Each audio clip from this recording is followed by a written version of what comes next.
ಎಲ್ಲರಿಗೂ ನಮಸ್ಕಾರ. ಆಚಾರ ವಿಚಾರ ಉಚ್ಚಾರ ತಂಡದ ಲೀಲಾ ಜಾಲನ್ಯಾಸವನ್ನು ಮತ್ತೆ ಪ್ರಾರಂಭಿಸ್ತಾ ಇದ್ದಾವೆ. ಕಳೆದ ವಾರ ಮತ್ತೆ ಗ್ಯಾಪ್ ಆಗಿತ್ತು. ಈಗ ಇವತ್ತು 29ನೇ ಲೀಲಾ ಜಾಲನ್ಯಾಸವನ್ನು ಸರ್ ನಡೆಸ್ಕೊಡ್ತಾ ಇದ್ದಾರೆ. ಇವತ್ತಿನ ವಿಚಾರ ಗುರು ಯಾರು ಅನ್ನುವಂಥ ಒಂದು ವಿಶಿಷ್ಟವಾದ ಶೀರ್ಷಿಕೆಯನ್ನು ಸರ್ ಆಯ್ಕೊಂಡಿದ್ದಾರೆ. ಆ ಕುರಿತಾಗಿ ಸಾಕಷ್ಟು ಸಂದೇಶಗಳನ್ನು ಕೂಡ ಈಗಾಗಲೇ ಹಾಕಿದ್ದಾರೆ. ಗುರು ಯಾರು ಅಂತ ಹೇಳಿ ನಮ್ಮನ್ನು ವೈಯಕ್ತಿಕ ನನ್ನನ್ನು ಯಾರು ನಿದ್ದಿಗಣ್ಣಲ್ಲಿ ಕೇಳಿದ್ರು ಕೂಡ ನಾನು MRN ಸರ್ ಅಂತ ಹೇಳ್ತೀನಿ. ಆದರೆ ಕೂಡ ಭಾಳಷ್ಟು ಸಂದರ್ಭದಲ್ಲಿ ನಾವು ಅದನ್ನು ಬಿಟ್ಟು ಬೇರೆಲ್ಲೋ ಸಾಗ್ಬಿಡ್ತೀವಿ, ಅಂಥ ಜಂಜಾಟಗಳಲ್ಲಿ ಮುಳುಗಿ ಹೋಗ್ತೀವಿ. ಇಂತಹ ಸಾಕಷ್ಟು ಗುರು ಅನ್ನೋದು ಗುರುವಿನ ವರ್ಗೀಕರಣ ಹಾಗೆ ಸಾಕಷ್ಟು ವಿಚಾರಗಳನ್ನು ಸರ್ ಅವರು ಹಂಚ್ಕೊಳ್ಳಿಕ್ಕಿದ್ದಾರೆ. ಬಂದಂಥ ಎಲ್ಲರನ್ನೂ ಕೂಡ ಸ್ವಾಗತಿಸ್ತಾ ಇದ್ದೇನೆ. ವಿಜಾಪುರ ಜಿಲ್ಲೆಯ ಶಿಕ್ಷಕ ಬಂಧುಗಳು ಕೂಡ ಸೇರಿದ್ದಾರೆ ಅಂತ ಅಂದ್ಕೊಳ್ತೀನಿ. ಅವ್ರನ್ನ ಹಾಗೂ ಬಂದಂಥ ಎಲ್ಲರನ್ನೂ ಕೂಡ ಆತ್ಮೀಯಕ್ಕೆ ಸ್ವಾಗತಿಸ್ತೇನೆ. ಒಂದು ವಿನಂತಿ ಅಂತಂದರೆ ಎಲ್ಲರೂ ತಾವು ತಮ್ಮ ಆಡಿಯೋ ಮತ್ತು ವಿಡಿಯೋ ಎರಡನ್ನೂ ಮ್ಯೂಟ್ ಮಾಡಿಟ್ಕೊಳ್ಬೇಕು ಅಂತೇಳಿ ವಿನಂತಿ. ಇಲ್ಲಾಂತಂದರೆ ನಮ್ಮ ರೆಕಾರ್ಡಿಂಗಿನ ಕ್ವಾಲಿಟಿ ಕಡಿಮೆ ಆಗುತ್ತೆ.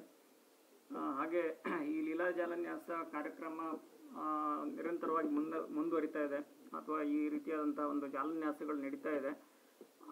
ಆಸಕ್ತರಿದ್ದರೆ ತಮಗೆ ಈ ಒಂದು ವಾಟ್ಸಪ್ ತಂಡದಲ್ಲೂ ಕೂಡ ಸೇರಿಕೊಂಡ್ರೆ ಇದರ ನಿರಂತರವಾದಂಥ ಮಾಹಿತಿಗಳು ಕೂಡ ಇದರಲ್ಲಿ ಬರ್ತಾ ಇರುತ್ತೆ. ಜೊತೆಗೆ ಯಾವುದೇ ರೀತಿಯಾದಂಥ ಚರ್ಚೆಯನ್ನು ಕೂಡ ಇದರಲ್ಲಿ ನಡೆಸ್ಬೋದು ಈ ತಂಡದಲ್ಲಿ ಅಂತ ಹೇಳಿ ಮಾಹಿತಿಯನ್ನು ತಮಗೆ ನೀಡ್ತಾ ಈಗ ಸರ್ ಅವರು ಉಪನ್ಯಾಸನ ಪ್ರಾರಂಭಿಸಬೇಕಾಗಿ ವಿನಂತಿಸ್ತಾ ಇದ್ದೀನಿ.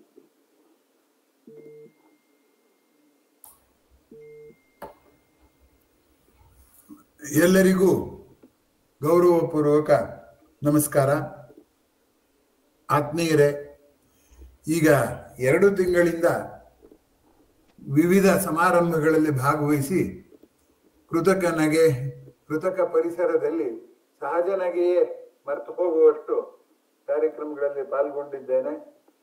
ಇವತ್ತು ಸ್ವಲ್ಪ ನನ್ನ ಆರೋಗ್ಯ ಅಷ್ಟು ಚೆನ್ನಾಗಿಲ್ಲ, ದಯಮಾಡಿ ಸಹಕರಿಸಬೇಕು ಅಂತ ಕೇಳ್ಕೊತೀನಿ. ಈಗ ವಿಷಯಕ್ಕೆ ನೇರವಾಗಿ ಬರೋಣ.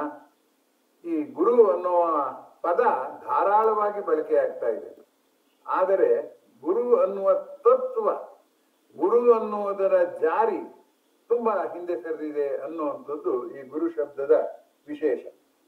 ಈಗ ಪ್ರಾಣಿಗಳನ್ನ ಗಮನಿಸೋಣ. ಪ್ರಾಣಿಗಳಿಗೆ ತಿಳುವಳಿಕೆ ಇಲ್ಲ, ಬುದ್ಧಿ ಇಲ್ಲ. ಮನುಷ್ಯನಿಗೆ ಬುದ್ಧಿ ಇದೆ. ಹಾಗಾದ್ರೆ ಪ್ರಾಣಿಗಳಿಗೆ ಬುದ್ಧಿ ಇಲ್ಲದೆ ಇರೋದಕ್ಕೆ ಗುರು ಬೇಕೋ, ಬುದ್ಧಿ ಇರೋ ಮನುಷ್ಯನಿಗೆ ಗುರು ಬೇಕೋ ಅಂತ ನಮಗೆ ನಾವೇ ಪ್ರಶ್ನೆ ಹಾಕೊಂಡ್ರೆ ಬೇಗ ಹೊಳೆಯುವಂತಹ ಸಂಗತಿ ಏನಪ್ಪಾ ಅಂತಂದ್ರೆ ಪ್ರಾಣಿಗಳಿಗೆ ಗುರು ಬೇಕು ಅಂತ. ಆದರೆ ಪ್ರಾಣಿಗಳಿಗೆ ಗುರು ಇಲ್ಲ, ಅಥವಾ ಇದ್ರೆ DVG ಅವರು ಹೇಳೋ ಹಾಗೆ ಪ್ರಾಣಿಗಳಿಗೆ ಹಸಿವೆಯೇ ಗುರು. ಹುಲಿಗೆ ಬೇಟೆಯಾಡಿ ಜಿಂಕೆನ ಹೇಗೆ ಹಿಡಿಬೇಕು ಅನ್ನೋಂಥ ಪಾಠ ಹೇಳ್ಕೊಡುವಂಥದ್ದು ಹುಲಿಯ ಹಸಿವೆ. ಹುಲಿಯ ಕೈಲಿ ತಪ್ಪಿಸ್ಕೊಂಡು ನಾನು ಹೇಗೆ ಬದುಕಬೇಕು ಅಂತ ಹೇಳ್ಕೊಡುವಂಥದ್ದು ಜಿಂಕೆಯ ಹಸಿವೆ. ಹೀಗಾಗಿ ಆ ಪ್ರಾಣಿಗಳಿಗೆ ಬೇರೆ ಗುರು ಇಲ್ಲ. ಬೇರೆ ಗುರು ಇದ್ರೂ ಅವು ಕಲ್ತ್ಕೊಳ್ಳೋ ಸ್ಥಿತಿ ಇಲ್ಲ.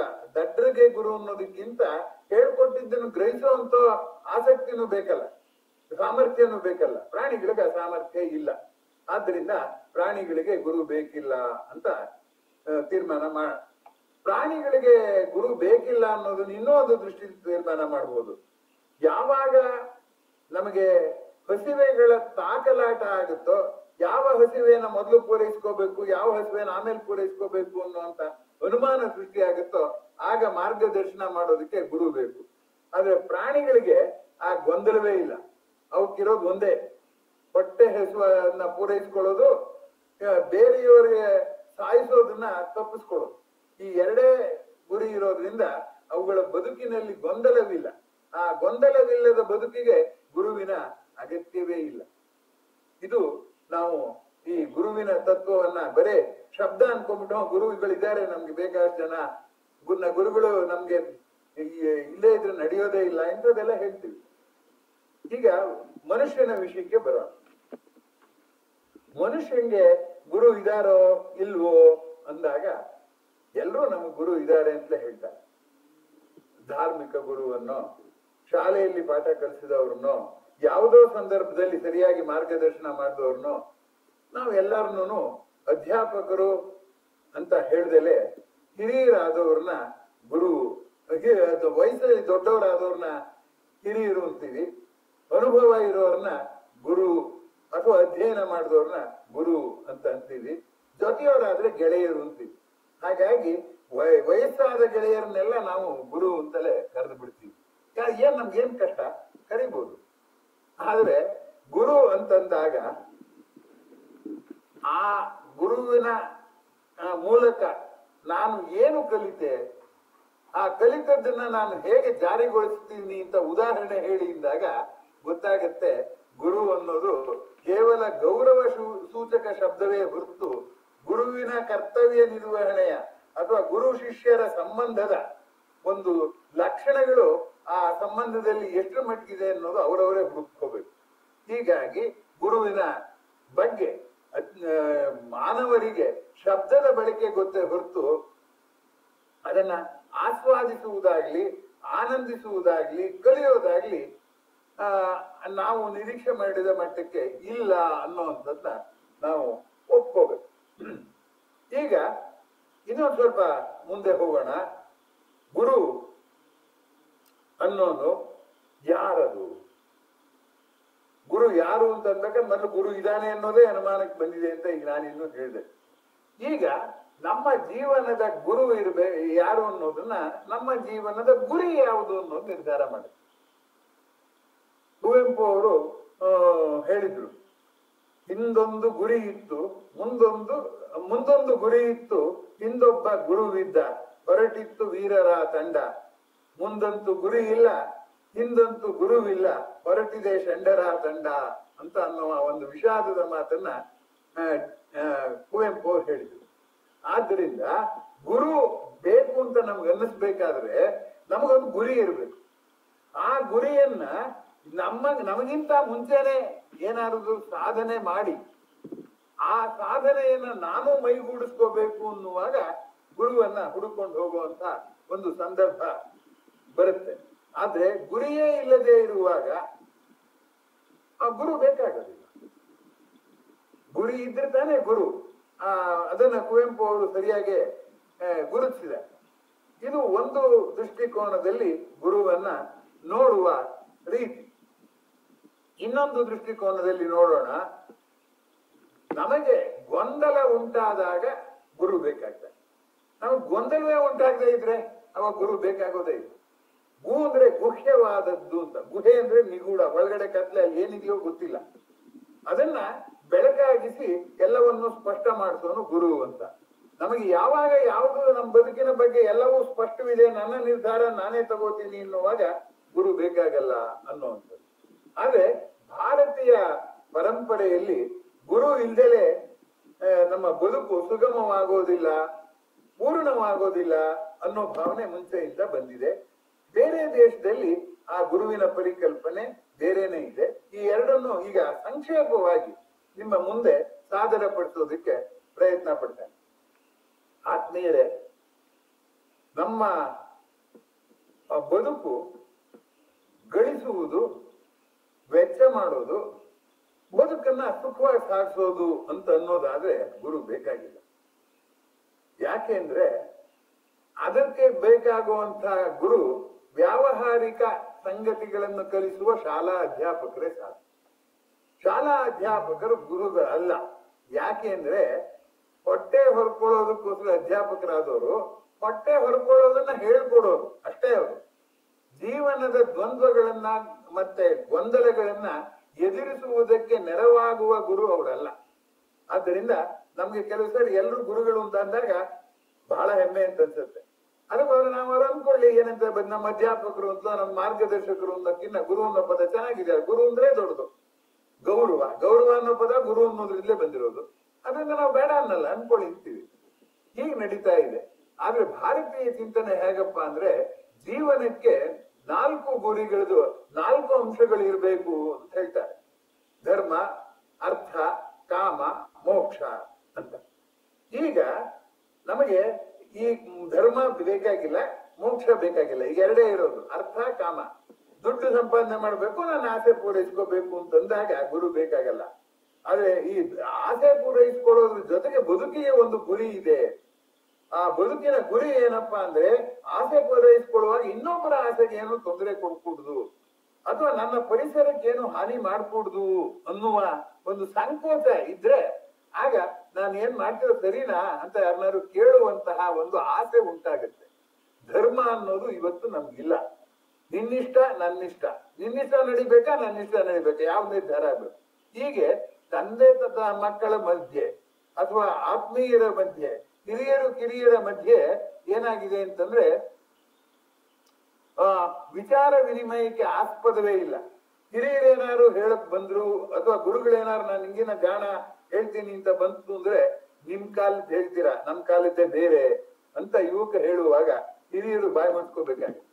ಅವಾಗ ಅವಾಗ ಗುರು ಆಗಕ್ಕೆ ಸಾಧ್ಯವಿಲ್ಲ. ಅಥವಾ ಯಾರು ಗುರುಗಳು ಹೇಳಕ್ ಹೋದ್ರೆ ಇಲ್ಲ, ನನ್ಗೆ ನನ್ನ ವಾಸ್ತವಗಳು ನನಗೆ ಗೊತ್ತಿದೆ, ನಾನು ನಿಭಾಯಿಸ್ಕೋತೀನಿ ಅಂತ ಅನ್ನುವಂತ ಯುವಕರಿರ್ತಾರೆ.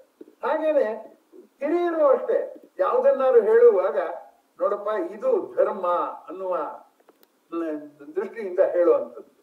ಹಾಗಾದ್ರೆ ಧರ್ಮ ಮೋಕ್ಷಕ್ಕೆ ಏನ್ ವ್ಯತ್ಯಾಸ ಅಂದ್ರೆ ಬದುಕು ಹೇಗೆ ಸಾಗಿಸಬೇಕು ಅನ್ನೋದು ಧರ್ಮ.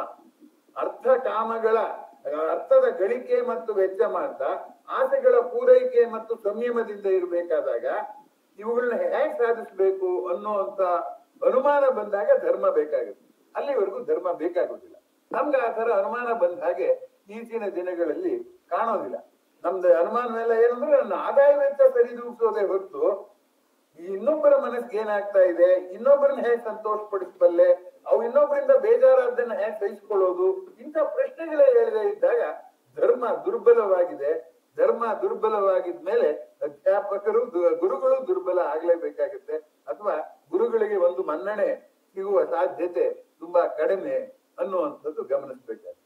ಇನ್ನು ಮೋಕ್ಷ ಅಂತಂದ್ರೆ ನಾವು ಬದುಕಿರುವಾಗಲೇ ಪ್ರಕೃತಿಯ ಅಚ್ಚರಿಗಳನ್ನು ಕಾಣ್ತಾ ಇಷ್ಟು ಅಚ್ಚರಿಯಾದ ಪ್ರಕೃತಿಯಲ್ಲಿ ನನ್ನ ಪಾತ್ರ ಏನು, ನಾನು ಬದುಕಿರುವಾಗ ಏನನ್ನ ನೋಡಿ ಅದನ್ನ ಸಂತೋಷ ಪಟ್ಟು ನನ್ನ ಜೀವನ ಮುಗಿಸ್ಬೇಕು, ಇಲ್ಲ ಸುಮ್ಮನೆ ನಾನು ಈ ಕಷ್ಟ ಸುಖಗಳ ಕಣ್ಣು ಮುಚ್ಚಾಲೆ ಆಡ್ದಲ್ಲೇ ನಾನು ಬದುಕು ಮುಗಿದೋಗ್ಬಿಟ್ರೆ ಜೀವನ ಅಂದ್ರೆ ಏನು ಅಂತ ಆಮೇಲೆ ಅರ್ಥ ಮಾಡ್ಕೊಳ್ಳೋಕ್ ಸಾಧ್ಯವಿಲ್ವಲ್ಲ ಅನ್ನುವ ಒಂದು ಪ್ರಕೃತಿ ಮತ್ತು ಜೀವಂತ ವ್ಯಕ್ತಿಯ ಮಧ್ಯೆ ಇರುವ ಸಂಬಂಧವನ್ನ ಆಳವಾಗಿ ಪರಿಶೀಲನೆ ಮಾಡಿದಾಗ ಆ ಮೋಕ್ಷದ ಅಪೇಕ್ಷೆ ಬರುತ್ತೆ ಅಂತ. ಆ ಮೋಕ್ಷದ ಅಪೇಕ್ಷೆನೂ ಇಲ್ಲ.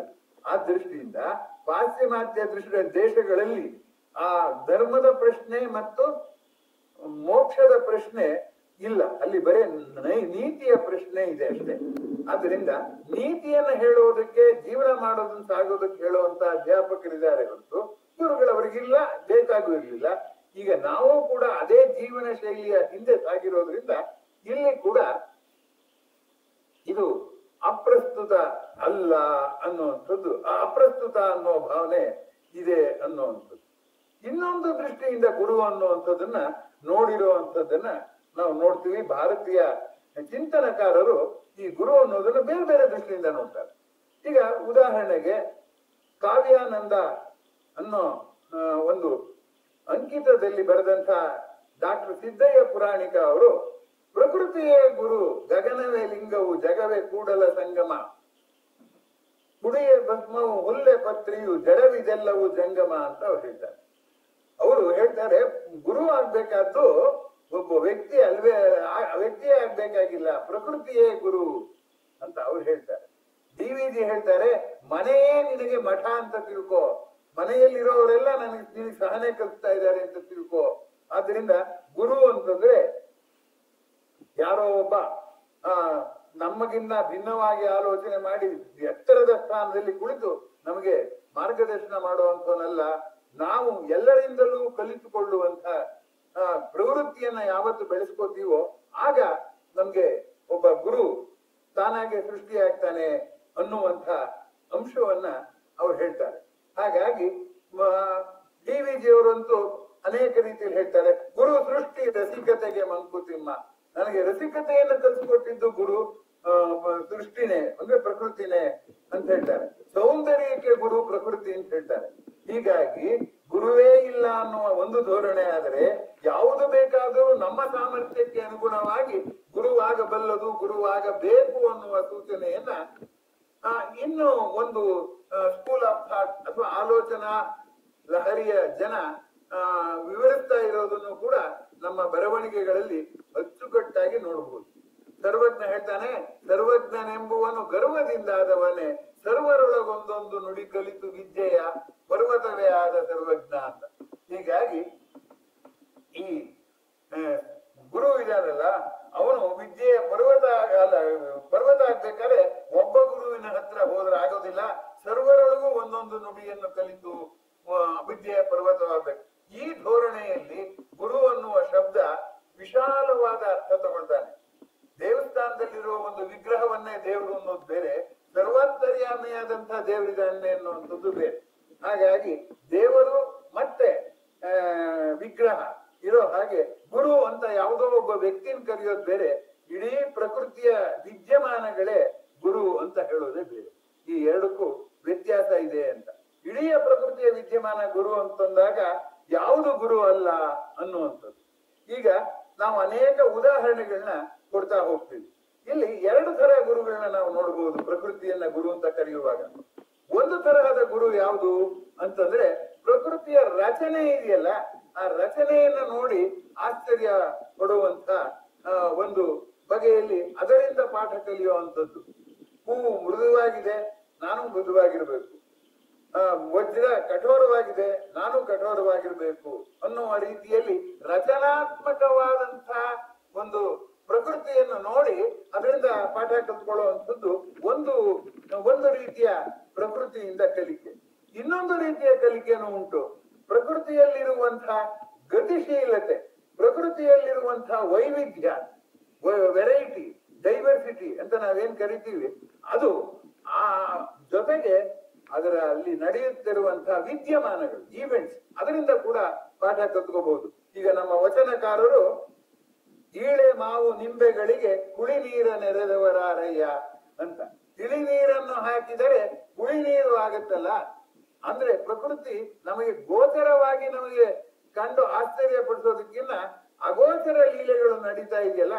ಬೇವಿನ ಎಲೆ ಕಹಿ, ಆದ್ರೆ ಬೇವಿನ ಹೂವಿನಲ್ಲಿ ಕೂಡ ಜೇನು ಇದೆ, ಆ ಜೇನು ಹುಳು ಅದಕ್ಕೂ ಕೂಡ ಮುತ್ತುತ್ತೆ ಅನ್ನುವಂಥದ್ದು ಗಮನಿಸಬೇಕಾದ್ದು. ಆದ್ದರಿಂದ ಎಲೆಯಲ್ಲಿ ಕಹಿ ಇದ್ರೂ ಕೂಡ ಅದು ಸಂಶ್ಲೇಷಣೆ ಮಾಡೋದು ಗ್ಲೂಕೋಸ್ ಅನ್ನೇ. ಆ ಗ್ಲೂಕೋಸ್ ನ ಸಿಹಿ ಹೂವಿನಲ್ಲಿ ಇರುತ್ತೆ. ಹೂವಿನಲ್ಲಿ ಸಿಹಿ ಮಧು ಇದೆ ಅನ್ನೋದು ದುಂಬಿಗೂ ಗೊತ್ತು, ನಮಗೂ ಗೊತ್ತು.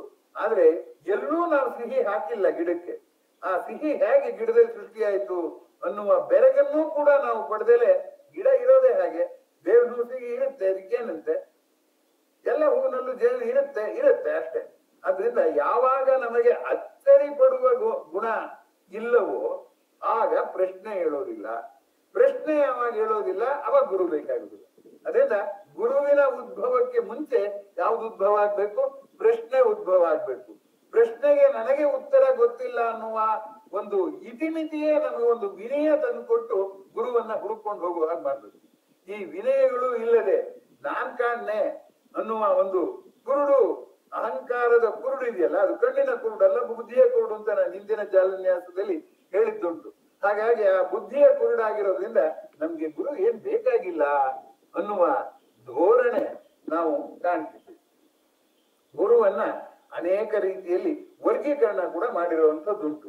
ಒಂದು, ನಾನುವನ್ನ ಪ್ರಬಲಗೊಳಿಸುವ ಗುರು. ಈಗ ಉದಾಹರಣೆಗೆ ನಾನು SSLC ವರ್ಗು ಓದಿ ಏನೋ ಒಂದು ಕೆಲಸಕ್ಕೆ ಹೋಗ್ತೀನಿ ಅಂತ ಇಟ್ಕೊಳ್ಳೋಣ.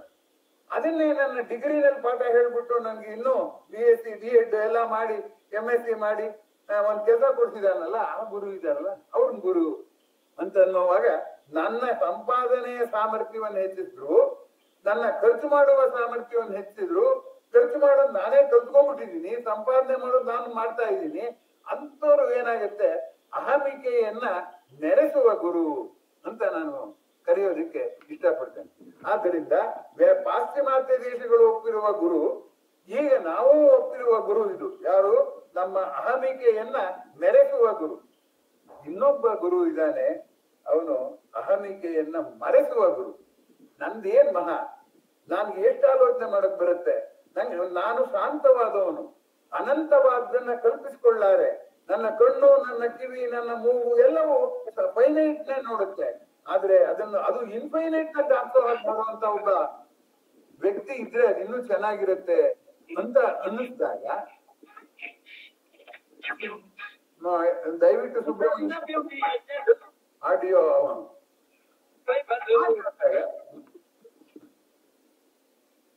ಹಾಗಾದಾಗ ಏನಾಗುತ್ತಪ್ಪ ಅಂತಂದ್ರೆ ಅಹಂಮಿಕೆಯನ್ನು ತಗ್ಗಿಸುವ ಗುರು. ಯಾವಾಗ್ಲೂ ಕೂಡ ಗುರುವಿನ ಗುಲಾಮನಾಗುವ ತನಕ ದೊರೆಯದಣ್ಣ ಮುಗುತ್ತಿ ಅಂತೆಲ್ಲ ಹೇಳುದು, ಗುರುವಿಗೆ ನಾನು ಶಿರಬಾಗಿ ನಮಿಸ್ಬೇಕು ಅಂತೆಲ್ಲ ಹೇಳ್ತಿದೀವಲ್ಲ, ಯಾವಾಗ ನನ್ನ ಸಮಾನ ವ್ಯಕ್ತಿಗೆ ನಾನು ನಮಸ್ಕಾರ ಮಾಡಿ ನಾನು ಇನ್ಯಾವುದೋ ಮುಲಾಜಿಸಿಕೊಂಡು ನಮಸ್ಕಾರ ಮಾಡುವಂಥದ್ದಲ್ಲ. ವಾಸ್ತವವಾಗಿ ನಾನು ನನ್ನ ಇತಿಮಿತಿಯನ್ನು ಅರಿತು ನನಗಿನ್ನ ದೊಡ್ಡದಕ್ಕೆ, ತನಗಿಂತ ಹಿರಿದ ಭುವನಕ್ಕಿಂತ ಹಿರಿದೊಂದನ್ನ ಗುರುತಿಸುವಂತ ಶಕ್ತಿಯನ್ನ ಕಂಡುಕೊಂಡಾಗ ಅದಕ್ಕೆ ಗುಲಾಮನಾಗಬೇಕು. ಆ ಗುರು ನನ್ನನ್ನ ಮೇಲೆ ಕರೆದುಕೊಂಡು ಹೋಗ್ಬಲ್ಲ ಅನ್ನೋದಕ್ಕೆ ಗುರು ಆಗ್ಬೇಕು ಅನ್ನುವಂತ ಗುರು ಬೇರೆ. ಅದರಿಂದ ಎರಡು ಬಗೆಯ ಗುರುಗಳನ್ನ ಹೇಳಿದ್ರೆ, ನಾನುವನ್ನ ಮೆರೆಸುವ ಗುರು, ನಾನುವನ್ನ ಮರೆಸುವ ಗುರು. ಮೂರನೇ ಗುರುನು ಒಬ್ಬಿದ್ದಾನೆ, ಇವರಿಬ್ರು ಮಧ್ಯ ನಿಂತ್ಕೋತಾನಲ್ಲ. ಏನಂದ್ರೆ ನಾನುವನ್ನ ಮರೆಸೋದೂ ಇಲ್ಲ, ನಾನುವನ್ನ ಮೆರೆಸೋದೂ ಇಲ್ಲ. ಆ ಗುರು ಏನ್ ಮಾಡ್ತಾನೆ ಅಂದ್ರೆ, ಪ್ರತಿಕೂಲ ಸಂದರ್ಭಗಳು ಎಷ್ಟೇ ಎದುರಾಗಲಿ ಅದ್ರ ಮಧ್ಯೆ ನಿರಾಳವಾಗಿರುವ ಶಾಂತವಾಗಿರುವ ರೀತಿಯನ್ನು ಕಲ್ಪಿಸುವಂತ ಗುರು ಒಬ್ಬ ಇರ್ತಾನೆ ಅಂತ. ಅಂದ್ರೇನು? ಮನಃಶಾಂತಿಯನ್ನ ಮನಃಶಾಂತಿ ಯಾರಿಗೆ ಬೇಡ? ನಾವು ಒಂಟಿಯಾಗಿದ್ರೆ ಬೇರೆಯವರ ಆಕ್ಷೇಪಣೆ ಬೇರೆಯವ್ರದ್ದು ಯಾವ್ದು ಇರೋದಿಲ್ಲ. ಆ ಒಂಟಿಯಾಗಿ ಸುಖವಾಗಿರ್ತೀವಿ ಅಂತ ಹೋಗ್ತೀವಿ. ಅದು ಅಲ್ಲಿ ಹೋದ್ರೆ ಅಲ್ಲೂ ನಮ್ಗೆ ನೆಮ್ಮದಿ ಇಲ್ಲ. ಯಾಕೆಂದ್ರೆ ಒಂಟಿಯಾಗಿದ್ರೆ ನನಗೆ ಒಂದು ಅನಿಸಿದ್ದನ್ನು ಹಂಚ್ಕೊಳ್ಳೋಕೆ ಇನ್ನೊಬ್ರು ಇರೋದಿಲ್ಲ. ಜನಗಳ ಮಧ್ಯೆ ಹೋಗ್ತೀವಿ, ಅಲ್ಲಿ ಗದ್ದಲ ಅನ್ಸುತ್ತೆ, ಹಾಗೂ ಇರೋಕ್ಕಾಗಲ್ಲ. ಆದ್ದರಿಂದ ನೆಮ್ಮದಿ ಎನ್ನುವುದು ಅಷ್ಟು ಸುಲಭವಾಗಿ ಸಿಗುವಂತದ್ದಲ್ಲ, ನಾವು ಅಂದ್ಕೊಂಡ್ಬಿಟ್ಟಿದೀವಿ.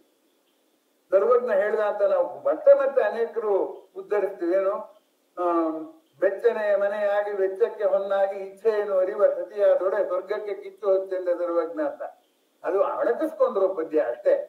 ಯಾಕೆಂದ್ರೆ ಬೆಚ್ಚನೆಯ ಮನೆ ಬಿದ್ದು ಹೋಗ್ಬೋದು, ಬೆಚ್ಚಕ್ಕೆ ಬರೋ ಹಣ್ಣು ಕಳ್ಳ ತಗೊಂಡೋಗ್ಬೋದು, ಇಚ್ಛೆಯನ್ನು ಅರಿಯುವ ಸತಿಗೆ ಕಾಯಿಲೆ ಬರ್ಬೋದು. ಬರಲಿ ಅಂತ ನಾನು ಹೇಳ್ತಿಲ್ಲ, ಬರುತ್ತೆ ಅಂತ ಹೆದರ್ಕೋಬೇಕು ಅಂತ ಹೇಳ್ತಿಲ್ಲ. ಪ್ರಶ್ನೆ ಏನು ಅಂತಂದ್ರೆ, ನಾವು ಸರ್ವಜ್ಞ ಇಷ್ಟೆಲ್ಲ ಸರ್ವರೊಳಗೆ ಒಂದೊಂದು ನುಡಿ ಕಲಿತ ಸರ್ವಜ್ಞ, ವೈರಾಗ್ಯದ ತವನಿಧಿಯಾದಂತ ಸರ್ವಜ್ಞ, ಈ ಮೂರಿದ್ರೆ ಸಾಕು ಅಂತ ಹೇಳಕ್ ಸಾಧ್ಯವೇ? ಯೋಚನೆ ಮಾಡಿ. ಒಬ್ಬ ಕವಿ ಬರೆದಿರುವಂತ ಸಾಲನ್ನ ನಾವು ನಮ್ಮ ಅನುಭವದಲ್ಲಿ ನೋಡ್ತಾ ಇದ್ದೀವಿ ಹೊರತು ಕವಿಯ ಅನುಭವದಲ್ಲಿ ಏನಿರ್ಬೋದು, ಕವಿಯ ಉದ್ದೇಶ ಏನಿರ್ಬೋದು ಅಂತ ನೋಡದೆ ಹೋದ್ರೆ ಈ ರೀತಿಯ ತಪ್ಪು ಗ್ರಹಿಕೆಗಳು ಆಗತ್ತೆ ಅನ್ನುವಂಥದ್ದನ್ನ ನಾವೀಗ ಗಮನಿಸ್ಬೇಕಾದ ಆಗ್ಲಿ. ಈಗ ಈ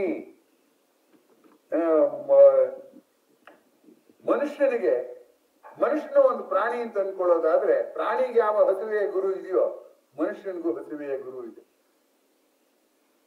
ಡಿ.ವಿ.ಜಿ ಅವರೇ ಹೇಳ್ತಾರೆ, ಹೊಟ್ಟೆಯಲ್ಲಿ ಹಸಿವು ಮನದಲ್ಲಿ ಮಮತೆ ಎರಡು ಗುಟ್ಟು ಕೀಲುಗಳಿಗವು ಸೃಷ್ಟಿ ಯಂತ್ರದಲ್ಲಿ. ನಮ್ಮನ್ನು ಆಡಿಸ್ತಾ ಇರೋದೇ ದಾರ ಎರಡೇ. ಹೊಟ್ಟೆಯಲ್ಲಿ ಹಸಿವು, ಇದು ದೇಹದ ಹಸಿವು. ಮನದಲ್ಲಿ ಮಮತೆ, ಎರಡು ಗುಟ್ಟು ಕೀಲುಗಳಿಗೂ ಕಟ್ಟಿಪವು ಕೋಟೆಗಳ ಕೀಳಿಪವು ತಾರೆಗಳ ಸೊಟ್ಟಾಗಿಪವು ನಿನ್ನ ಮಂಕುತಿಮ್ಮ ಅಂತ ಡಿ.ವಿ.ಜಿ ಹೇಳ್ತಾರೆ. ಈಗ ಜಾಣತನ ಮತ್ತೆ ದಡ್ತನದ ಪ್ರಶ್ನೆಯಿಂದ ಗುರುವನ್ನ ನೋಡೋದು ಬಿಟ್ಬಿಡಿ. ಈಗ ಅಧ್ಯಾಪಕರಿಗೆ ಗುರುಗಳು ಯಾಕೆ ಮಾನವನಿಗೆ ಯಾಕೆ ಗುರುಗಳು ಬೇಕು ಅಂದ್ರೆ, ಪ್ರಾಣಿಗೆ ಗುರು ಬೇಕಾಗಿಲ್ಲ. ಯಾಕಂದ್ರೆ ಇರೋದೊಂದು ಆಸೆ, ಅದನ್ನ ಪೂರೈಸ್ಕೊಂಡ್ಬಿಟ್ರಿ. ನೋಡಿ, ಹಸು ಫುಲ್ಲು ಹೊಟ್ಟೆ ತುಂಬಾ ತಿಂದ್ಮೇಲೆ ಆರಾಮಾಗಿ ಮೆಲ್ಕ್ ಹಾಕೊಂಡು ಕೂತಿರುತ್ತೆ. ಅದಕ್ಕೆ ಯಾವ ನಾಳೆಗೆ ಏನು ಅಂತ ಯೋಚನೆ ಇಲ್ಲ. ಅಥವಾ ಇದು ರುಚಿಯಾಗಿಲ್ಲ, ನಮ್ಗೆ ಒಂದ್ ದಿವಸ ತಿಂದಿರೋ ತಿಂಡಿ ನಾಳೆ ತಿನ್ನಕ್ ಬೇಜಾರು. ಬಯೋಡೈವರ್ಸಿಟಿ ಇರ್ಬೇಕು, ಬ್ಯಾಲೆನ್ಸ್ಡ್ ಫುಡ್ ಇರ್ಬೇಕು, ಟೇಸ್ಟ್ ಇರ್ಬೇಕು, ಒಂದೇ ತರ ಟೇಸ್ಟ್ ಇರಬಾರ್ದು. ಇಷ್ಟೆಲ್ಲ ನಿರ್ಬಂಧಗಳು ಹಾಕೊಂಡಿದೀವಿ. ಅಂದ್ರೆ ಏನಾಯ್ತು, ನಮಗೆ ಅನೇಕ ಬಗೆಯ ಹಸಿವುಗಳು. ಕಣ್ಣಿಗೊಂದು ಹಸಿವು, ಕಿವಿಗೊಂದು ಹಸಿವು, ಮನಸ್ಸಿಗೊಂದು ಹಸಿವು, ಅನೇಕ ಹಸಿವುಗಳಿವೆ. ಪ್ರಾಣಿಗಳಿಗೆ ಅದು ಯಾವುದು ಇಲ್ಲ. ಒಂದ್ ಹಸಿವಿದೆ, ಅದು ಪೂರೈಕೆ ಆಗ್ಬಿಟ್ರೆ ಅವು ಇನ್ನೊಂದ್ ಕಡೆ ತಿರುಗೂ ನೋಡೋದಿಲ್ಲ. ಹೀಗಾಗಿ ನಾವು ಪ್ರಾಣಿಗಳಿಂದ ಕಲ್ತ್ಕೋಬೇಕಾದ್ದೇನಿದೆ ಅಂದ್ರೆ ಹಸಿವೆಯನ್ನ ಮಿತಗೊಳಿಸಿಕೊಳ್ಳುವುದನ್ನು ಕಲಿಬೇಕಾಗಿದೆ. ಹಸಿವೆ ಜಾಸ್ತಿ ಆದಷ್ಟು ಸುಖ ಜಾಸ್ತಿ ಅಂತ ನಾವು ತಿಳ್ಕೊಂಡಿದ್ದೀವಿ. ಯಾಕೆಂದ್ರೆ ನನಗೆ ನಾಲ್ಗೆ ರುಚಿ ಗೊತ್ತಾದ್ರೆ ನಾಲ್ಗೆ ಸುಖ ಪಡ್ತೀನಿ, ಕಿವಿಗೆ ಸಂಗೀತ ಕೇಳ್ಬೇಕು ಕಿವಿ ಸುಖ ಪಡ್ತೀನಿ, ಸುಖ ಜಾಸ್ತಿ ಆಗುತ್ತೆ ಅಂತ ತಿಳ್ಕೊಂಡಿದ್ದೀವಿ. ವಾಸ್ತವವಾಗಿ ಅನುಭವ ಏನಪ್ಪಾ ಅಂದ್ರೆ ಹಸಿವೆ ಜಾಸ್ತಿ ಆದ್ರೆ ಹಸಿವೆಗಳ ನಡುವೆ ಸಾಕಲಾಟ ಆಗುತ್ತೆ. ಆ ಹಸಿವೆಗಳನ್ನ ಪೂರೈಸೋಕೆ ನಾವು ಶ್ರಮ ಪಡಬೇಕಾಗತ್ತೆ, ಸುಖ ಪಡೋಕೋಸ್ಕರ ಕಷ್ಟ ಪಡ್ಬೇಕಾಗತ್ತೆ. ಇದು ನಮ್ಗೆ ಹೊಳಿತಾ ಇಲ್ಲ. ಆದ್ದರಿಂದ ಹಸಿವೆಯ ದಾಖಲಾಟಗಳ ನಿಯಂತ್ರಣ ಮಾಡೋದಕ್ಕೆ ಒಬ್ಬ ಗುರು ಬೇಕಾಗಿದೆ.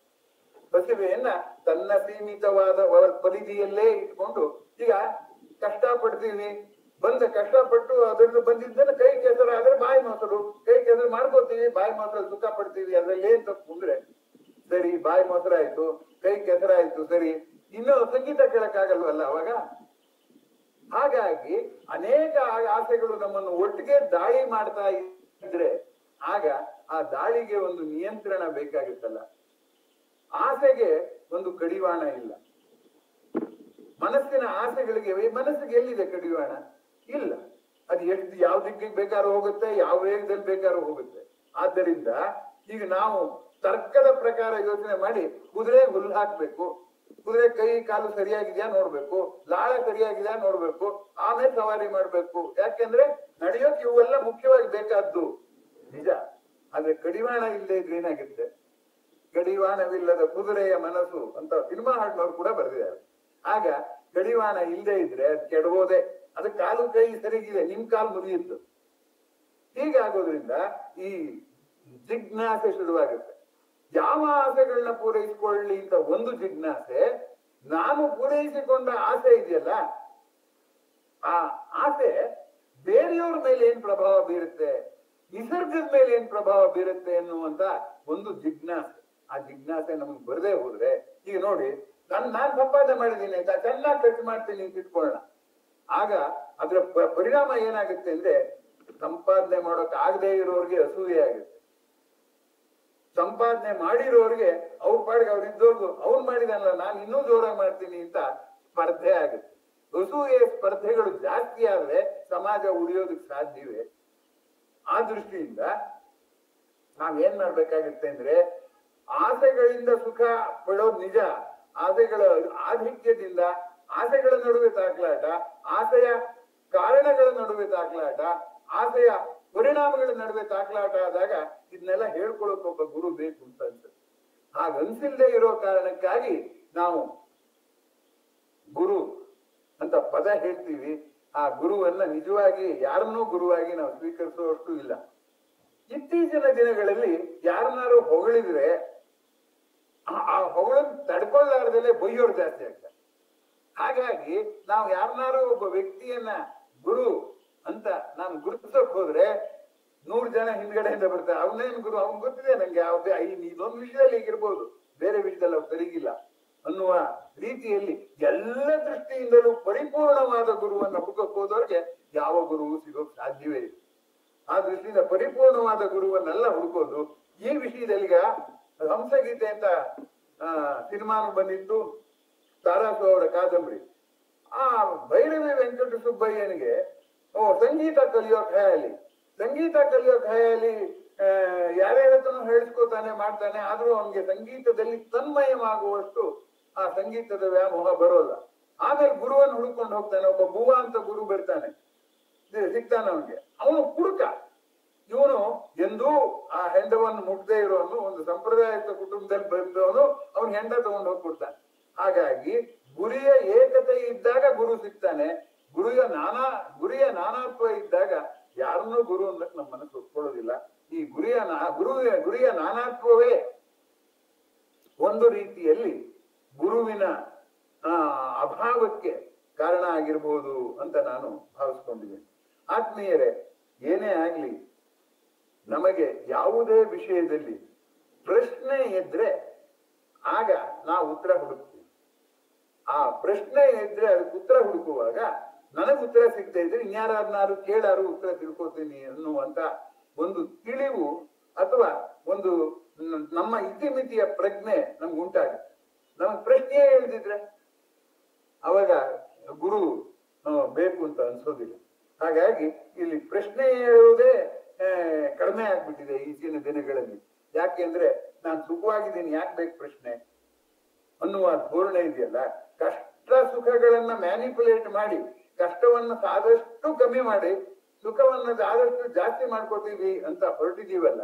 ಕಷ್ಟ ಸುಖ ದೇ ಆರ್ ಇನ್ಸೆಪರಬಲ್. ಬೆಳಕು ನೆರಳನ್ನು ಪ್ರತ್ಯೇಕಿಸೋದು ಯಾಕೆ ಸಾಧ್ಯ ಇಲ್ವೋ ಅದು ಇನ್ಸೆಪರಬಲ್ ಅನ್ನುವಂತ ವಿಷಯ ಹೊಳಿದೇ ಇದ್ರೆ ನಮ್ಗೆ ಗುರುವಿನ ಅಗತ್ಯವಾಗ್ಲಿ ಪ್ರಶ್ನೆ ಹೇಳಲ್ಲ ನಮ್ಗೆ. ನಮ್ ಪ್ರಶ್ನೆ ಏನು ಅಂದ್ರೆ ಬೇರೆ, ನನ್ನ ಸ್ಟ್ಯಾಟಸ್ ಏನು, ನಾನು ಹೇಗೆ ಮ್ಯಾನೇಜ್ ಮಾಡೋದು ಇಂಥದ್ದೆಲ್ಲ ಬಿಡಿ. ಈಗ ಪ್ರಶ್ನೆ ಬರಬೇಕಾದರೆ ಪ್ರಶ್ನೆ ಬರದೆ ಕಲಿಯುವ ಒತ್ತಾಸೆ ಬರೋದಿಲ್ಲ. ಕಲಿಯುವ ಒತ್ತಾಸೆ ಬರದೇ ಇದ್ರೆ ಯಾರು ಗುರು ಆಗಕ್ಕೆ ಸಾಧ್ಯವಿಲ್ಲ. ಮೊದಲು ಇದು ಪ್ರಶ್ನೆಯಿಂದ ಪ್ರಾರಂಭ ಆಗ್ಬೇಕು. ನಮ್ಮ ಇತಿಮಿತಿಯ ಪ್ರಜ್ಞೆ ಗೊತ್ತಾಗಬೇಕಾ. ಪ್ರಶ್ನೆಗೆ ಉತ್ತರ ನಾನು ಹುಡುಕ್ಲಾರೆ ಅಂತ ಅವಾಗ ಹುಡುಕಿರೋರು ಯಾರೋ ಅವ್ರು ಹುಡುಕೊಂಡು ಹೋಗ್ತೀವಿ. ಈ ಪ್ರಶ್ನೆ ಹೇಳುವಂಥದ್ದು ಹೇಗೆ ಅಂತ ಇಲ್ಲಿ ಅನೇಕ ಅಧ್ಯಾಪಕರು ಸೇರಿರೋದ್ರಿಂದ ಇನ್ನು ಮುಂದೆ ನಾನು ಮಾತಾಡುವಂತ ಭಾಗ ಇದೆಯಲ್ಲ ಅದು ಅತ್ಯಂತ ಮುಖ್ಯವಾದದ್ದು. ಯಾಕೆ ಅಂದ್ರೆ ಇಲ್ಲಿ ಪ್ರಶ್ನೆ ಯಾಕೆ ಹೇಳ್ತಿಲ್ಲ ಅನ್ನುವಂಥದ್ದು ಒಂದು ಸಾಮಾಜಿಕ ರೋಗ. ಆ ರೋಗದ ಬಗ್ಗೆ ನಾವು ತಿಳ್ಕೊಳ್ಳದೆ ಹೋದ್ರೆ ನಾವು ಅಧ್ಯಾಪಕರಾಗಿ ಸಾಧ್ಯವೇ ಇಲ್ಲ. ಯಾಕೆ ಅಂದ್ರೆ ಅಧ್ಯಾಪಕರಾಗಿ ಅವ್ರಿಗೆ ಒಂದು ಗುರುವಿನ ಒಂದು ಅಧ್ಯಾಪಕನಿಗೂ ಗುರುವಿಗೂ ಸಾಮಾನ್ಯ ಲಕ್ಷಣಗಳಿದೆ, ಇಲ್ಲ ಅಂತಲ್ಲ. ಇದು ಒಂಥರ ಗುರು ಅದ್ದೂರೀಕರಣದ ಪದ ಇರಲಿ, ಇಬ್ಬರಿಗೂ ಸಾಮಾನ್ಯ ಲಕ್ಷಣಗಳಿದೆ. ಆ ಲಕ್ಷಣಗಳನ್ನ ನಾವು ಮಾಡ್ಬೇಕಾದ್ರೆ ಈ ಪ್ರಶ್ನೆ ಹಾಕೋ ಪ್ರವೃತ್ತಿ ಹೆಚ್ಚೋದು ಹೇಗೆ ಅನ್ನುವಂಥದ್ದು ಎಲ್ಲ ಕಾಲದಲ್ಲೂ ಎಲ್ಲ ಅಧ್ಯಾಪಕರು ಎದುರಿಸ್ತಾ ಇರುವಂತ ಸವಾಲು.